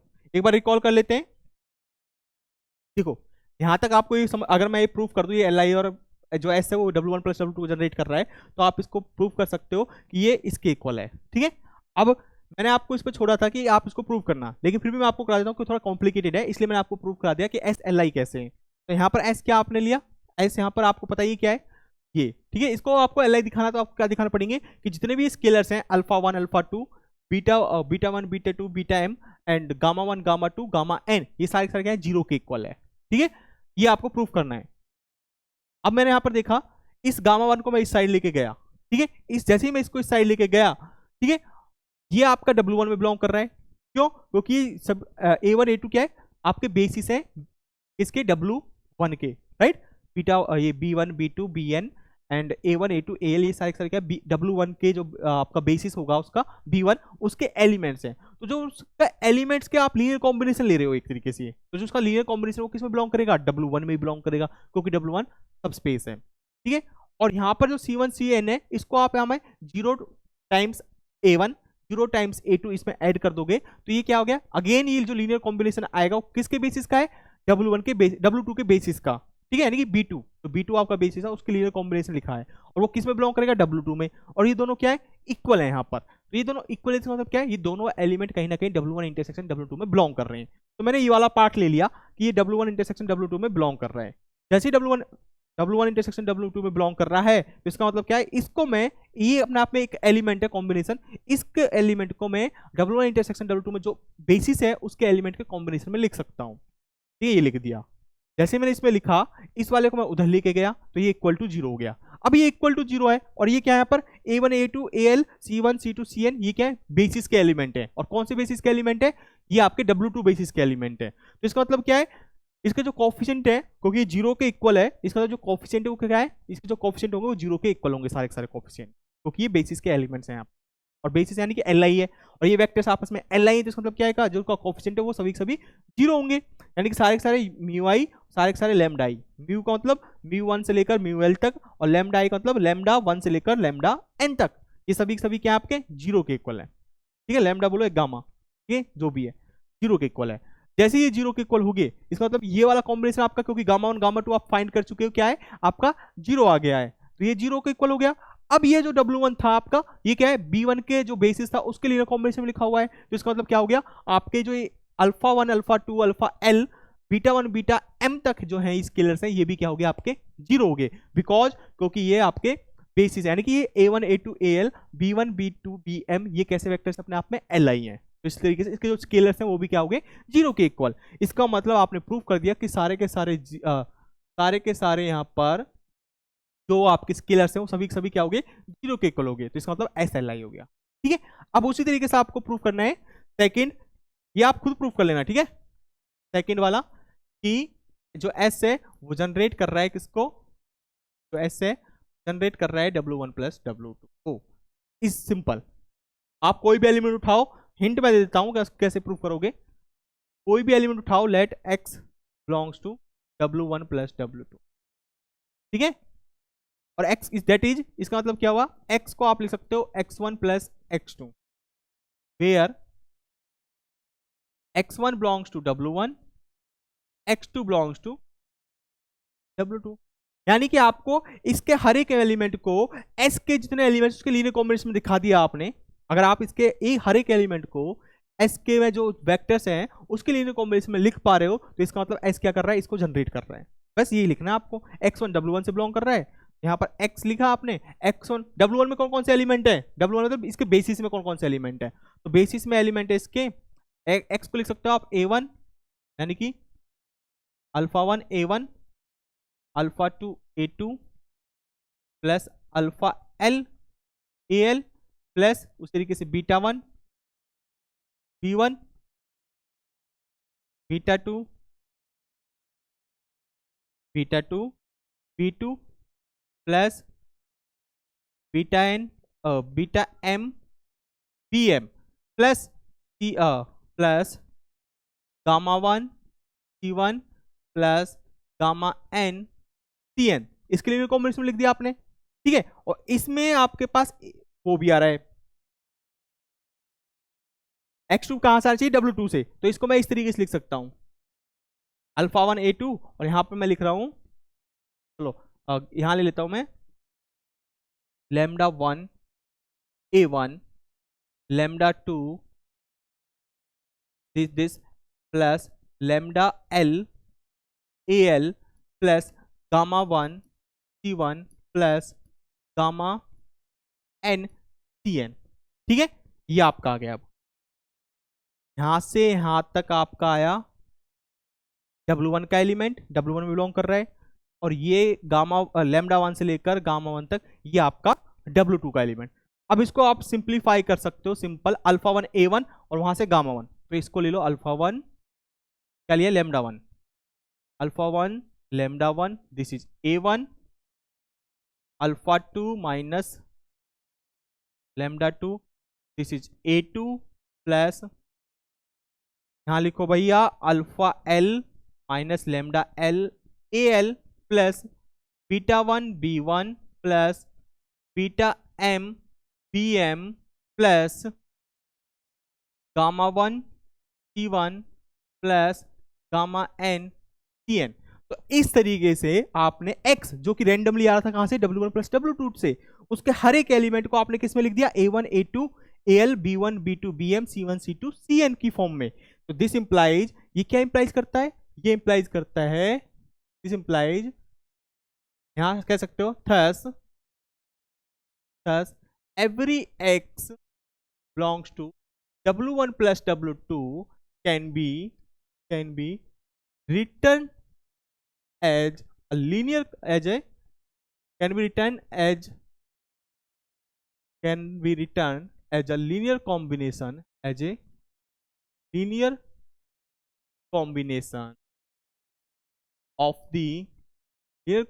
of the elements of S के जितने भी एलिमेंट उसके लिए कॉम्बिनेशन में हर एक एलिमेंट को लिख पा रहे हो आप W1 प्लस W2 को। तो दिस इंप्लाइज S आपका क्या कर रहा है, जनरेट कर रहा है किसको, W1 प्लस W2 को। क्या कर रहा है, W1 प्लस W2 को जनरेट कर रहा है। It means W1 plus W2 को जनरेट कर रहा है। ठीक है, तो क्या हो गया इसका मतलब, जनरेट कर गया, बस सिंपल। मतलब क्या हो गया, इसके बाद ये हो गया आपका कि ये हो गया, तो this implies dimension of W1 plus dimension of W2 is equal to cardinality of S। ठीक है, ये आ गया आपका। Is it clear? थोड़ा सा देखो लेंथी है लेकिन इजी है। Dimension of W1 plus dimension of W2 is equal to cardinality of S, और कार्डिनलिटी ऑफ S आपकी L plus M plus N, जिसको आप लिख सकते हो, ठीक है, इसको आप लिख सकते हो L प्लस M प्लस इसमें L ऐड कर दो N के साथ और एक सब्ट्रैक्ट कर दो। ठीक है, दिस, इसको आप इस तरीके से लिख सकते हो। दिस इंप्लाइज इसके इक्वल हो गया dimension of W1 dimension of W2 minus dimension of W1 intersection W2। तो ये प्रूफ हो गया। ठीक है, इस तरीके से, बाकी अब कुछ भी प्रूफ नहीं है, ये हो गया, बाकी सब प्रूफ हो जाएंगे। अब आपसे देखो ये वाला, यहां पर क्या है, डायरेक्ट सम है, ध्यान रखना। तो डायरेक्ट सम क्या होता है, डायरेक्ट सम की डेफिनेशन होती है W1 plus W1 direct sum W2।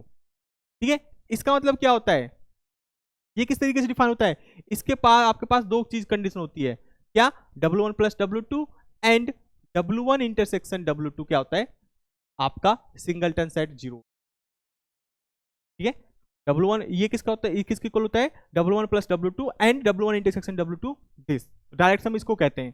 Direct sum किसको कहते हैं, डायरेक्ट सम का यहां पर किस तरीके से डिफाइन है, कह सकते हो डायरेक्ट सम आपका डिफाइन है कि जो आपका ये किसके इक्वल होता है। ठीक है, डायरेक्ट सम का मतलब है भाई dimension W1 direct sum W2, ये डिफाइन का साइन है किसके इक्वल है, W1 प्लस W2 एंड इनका जो इंटरसेक्शन है वो किसके इक्वल है, 0 के इक्वल है। ठीक है, इसको बोलते हैं।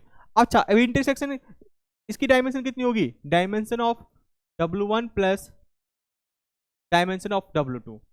ठीक है, सम के इक्वल है, वैसे तो सम के इक्वल है, तो इसकी डायमेंशन कितनी होती है, dimension of W1 dimension of W2 minus dimension of W1 intersection W2। Same चीज वही होगी, लेकिन इसमें जो इंटरसेक्शन वो 0 होता है। तो जीरो की डायमेंशन कितनी होती है, इसकी जीरो वेक्टर स्पेस की डायमेंशन, इसके अंदर कोई एलिमेंट नहीं होता, एम्प्टी सेट इसका बेसिस होता है, यानी कि इसकी डायमेंशन यहाँ पर 0।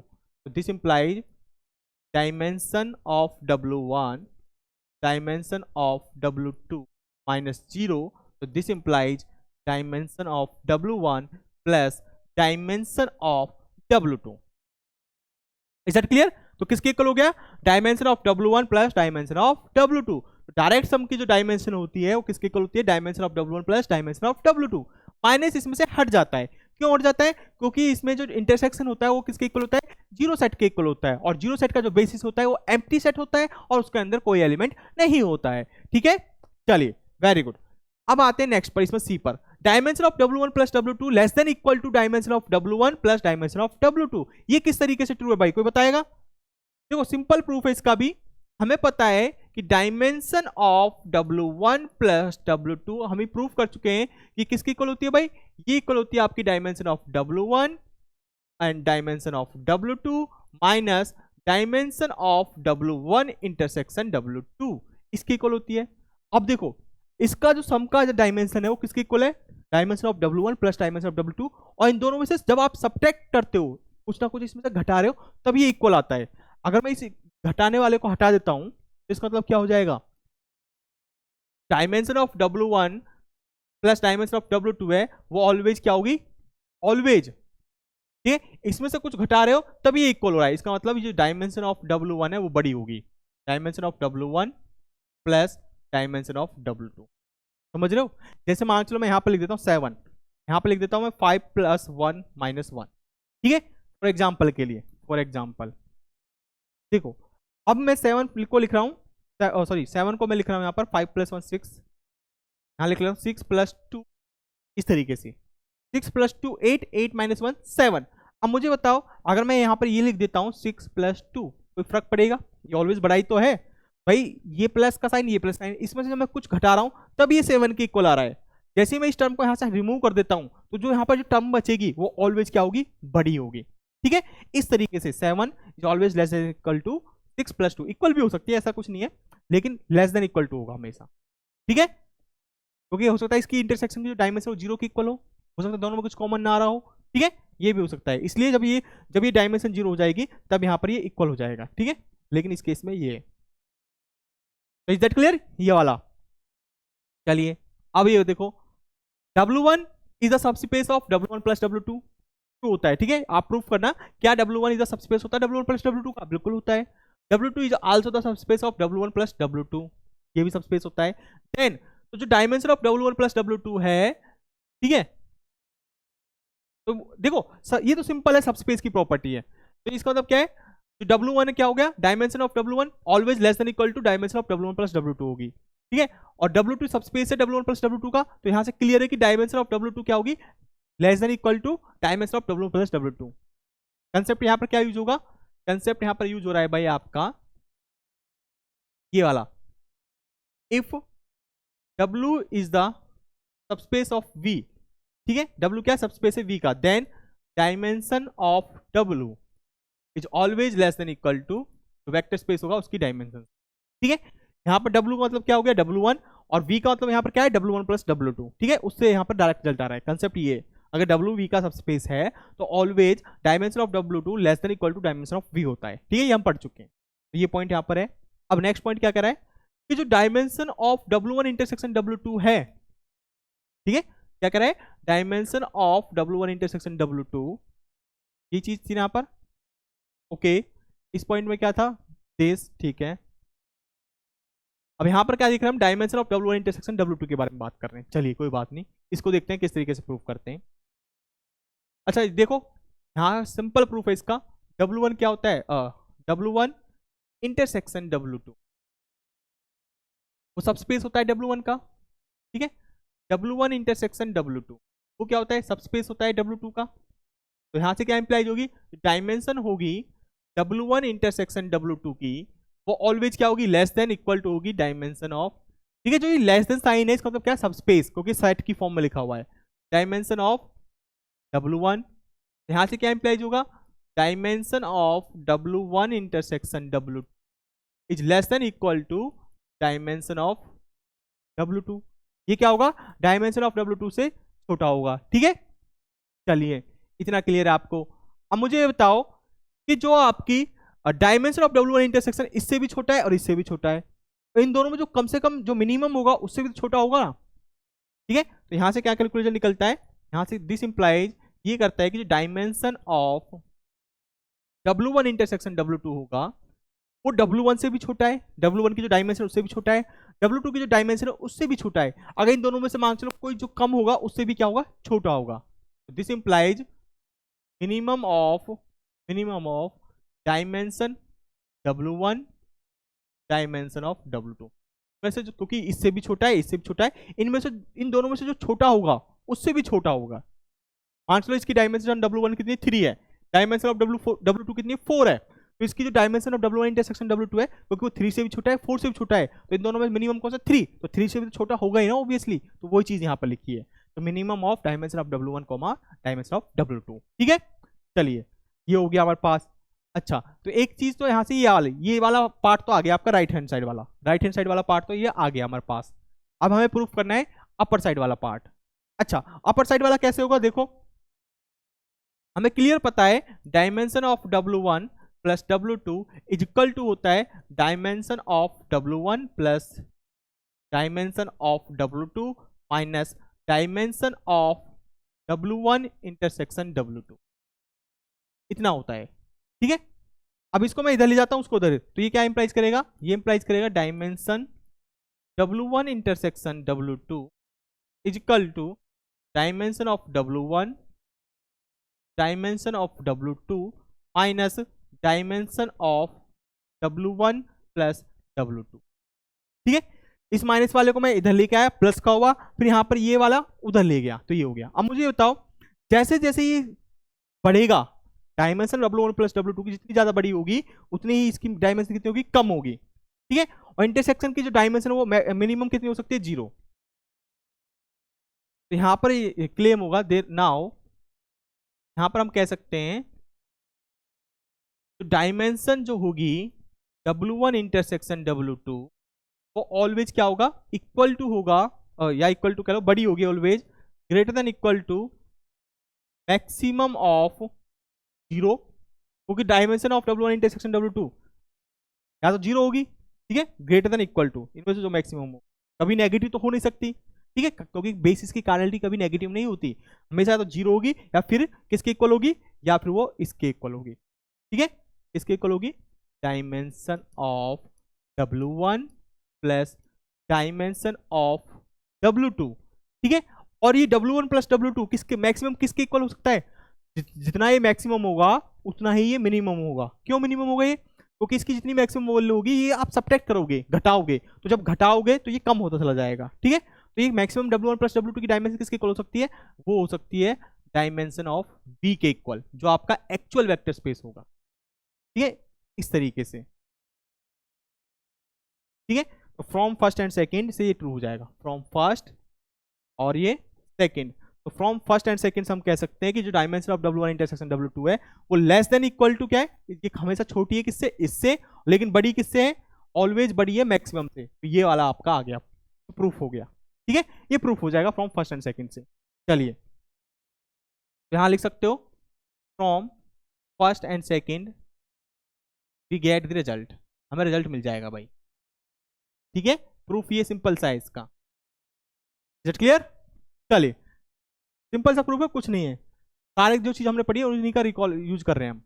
अब उसी तरीके से क्या है यहाँ पर W1 इंटरसेक्शन W2, W1 का subspace, and W1 intersection W2 क्या होता है, W2 का सबस्पेस होता है। ठीक है, अभी हमने देखा तो डायमेंशन ऑफ W1 इंटरसेक्शन ये हम चीज कर चुके। ठीक है, हमें पता है ये इसका सबस्पेस, ये इसका सबस्पेस, तो ये हमेशा प्रॉपर्टी होगी। ठीक है, यहाँ पर हमने ये चीज पढ़ी थी। ठीक है, ये वाली चीज, ये चीज होती है नो डाउट। चलिए आगे बढ़ते हैं, W1 प्लस W2 की डायमेंशन। ठीक है, ये वाला चीज और देख लेते हैं, ये भी अंडरस्टूड अपने आप में। ठीक है, ये यहाँ पर मैं छोड़ता हूँ, यहाँ पर आप किस लिए कह सकते हो, हमको पता है कि जो W1 है, मैंने अभी आपको बताया था वो सबस्पेस किसका है, W1 प्लस W2 का। ठीक है, W2 है वो भी क्या है, सबस्पेस है W1 प्लस W2 का। तो यहाँ से आपके पास क्या आएगा कि जो डायमेंशन ऑफ W1 है वो क्या होगी, लेस देन इक्वल टू होगी dimension of W1 plus W2 से, एंड यहां से क्या आएगा, डायमेंशन ऑफ W2 होगी वो लेस देन इक्वल टू होगी dimension of W1 plus W2 से। मुझे ये बताओ जो dimension of W1 plus W2 क्या है, इससे भी बड़ी है, इससे भी बड़ी है, डायमेंशन ऑफ W1 से भी बड़ी है इजी वाली डायमेंशन, ठीक है, और W2 से भी बड़ी है, तो इन दोनों में जो मैक्सिमम होगा उससे भी बड़ी होगी। तो यहां से क्या कंक्लूजन निकल के आएगा, दिस इंप्लाइज जो इनमें मैक्सिमम होगा, ठीक है, maximum of dimension W1 comma W2, इन दोनों में जो मैक्सिमम होगा उससे भी इसकी डायमेंशन क्या होगी, हमेशा बड़ी होगी। तो ये हमेशा W1 प्लस W2 की जो डायमेंशन है ऑलवेज क्या होगी, बड़ी होगी, इन दोनों में जो बड़ी होगी। ठीक है, इसको इक्वेशन नंबर फर्स्ट नाम दे दो, इक्वेशन नंबर फर्स्ट। अब आगे बढ़ते हैं। अब आगे क्या है, ये वाला ये हो गया राइट हैंड साइड वाला पार्ट देखना अब हमें। ठीक है, अब ये मुझे बताओ, एक चीज हमने अभी पढ़ी थी कि जो dimension of W1 plus W2 है वो always less than equal to होगी किससे, ये प्रॉपर्टी अभी हमने पढ़ी है, dimension of W1 plus dimension of W2, क्योंकि इसमें से जब इंटरसेक्शन वाला पार्ट हटा दिया हमने तो ये ऑलवेज क्या होगी, बड़ी होगी, क्योंकि जब हम घटाएंगे यहाँ से तब ये इक्वल होती है, तो जो वो घटाने वाली जो इंटरसेक्शन वाली डायमेंशन थी वो हमने हटा दी, तो ऑलवेज ये डायमेंशन क्या होगी, बड़ी होगी। अच्छा जी, और हमें ये भी पता है dimension of W1 plus W2 is always less than equal to dimension of V, क्योंकि W1 प्लस W2 हो सकता, क्योंकि ये क्या है, V का तो सब स्पेस होगा, हो सकता है V के इक्वल भी हो जाए, अगर इक्वल होगा तो डायमेंशन इक्वल हो जाएगी, अगर छोटा होगा तो डायमेंशन ऑफ V से छोटी होगी। तो दिस इंप्लाइज, तो यहां से क्या इंप्लाइज होता है, यहां से इंप्लाइज होता है कि जो dimension of W1 plus W2 है वो हमेशा लेस देन होगी जो इन दोनों में मिनिमम होगा। ठीक है, क्योंकि इससे भी छोटी है उससे भी छोटी है, तो minimum of dimension of W1 plus dimension of W2 comma dimension of V। ठीक है, इन दोनों में जो मिनिमम होगा उससे भी क्या होगी, डायमेंशन W1 प्लस W2 की छोटी होगी। ठीक है, इसको इक्वेशन नंबर 2 दे दो, from first and second we get the result. तो इस तरीके से from first and second we get the result. ठीक है, तो फ्रॉम फर्स्ट एंड सेकंड से हमें रिजल्ट मिल जाएगा, तो इस तरीके से आपको रिजल्ट करने हैं। ठीक है, क्लियर। चलिए, ये क्या कह रहा है कि जो W1 यूनियन W2 होता है, ठीक है, उसका जो लीनियर स्पेन होता है वो किसके इक्वल होता है, W1 प्लस W2 के। That is span of W1 union W2 generates the W1 plus W2। ध्यान रखना, सिंपल, आपको कुछ नहीं करना, W1 यूनियन W2 जो होता है, जो ये लीनियर स्पेन मतलब जो ये पूरा पूरा क्या कर रहा है, ये जनरेट्स कर देता है W1 प्लस W2। ये क्या कर रहा है, W1 प्लस W2 को जनरेट कर रहा है। ठीक है, इसका प्रूफ मैं आप पर छोड़ता हूँ, खुद प्रूफ करना। ठीक है, वेरीफाई इटसेल्फ, वेरीफाई करना आपको, वेरीफाई इटसेल्फ, तो आप खुद वेरीफाई करना और बताना कि कैसे है। ठीक है, क्या दिखाओगे, इसके हर एक एलिमेंट को आप इनके लीनियर कॉम्बिनेशन में दिखा सकते हो।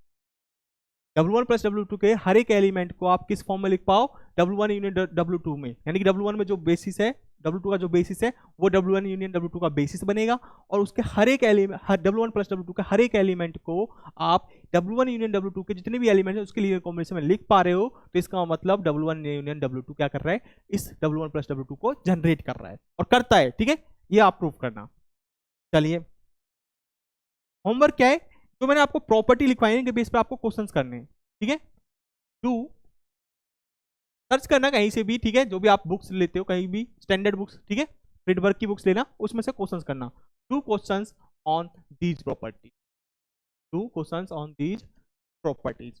तो इन प्रॉपर्टीज पे जो आपके पास क्वेश्चंस आते हैं वो क्वेश्चंस प्रैक्टिस करना। ठीक है, do questions on these properties. ठीक है, ऑन दीज प्रॉपर्टीज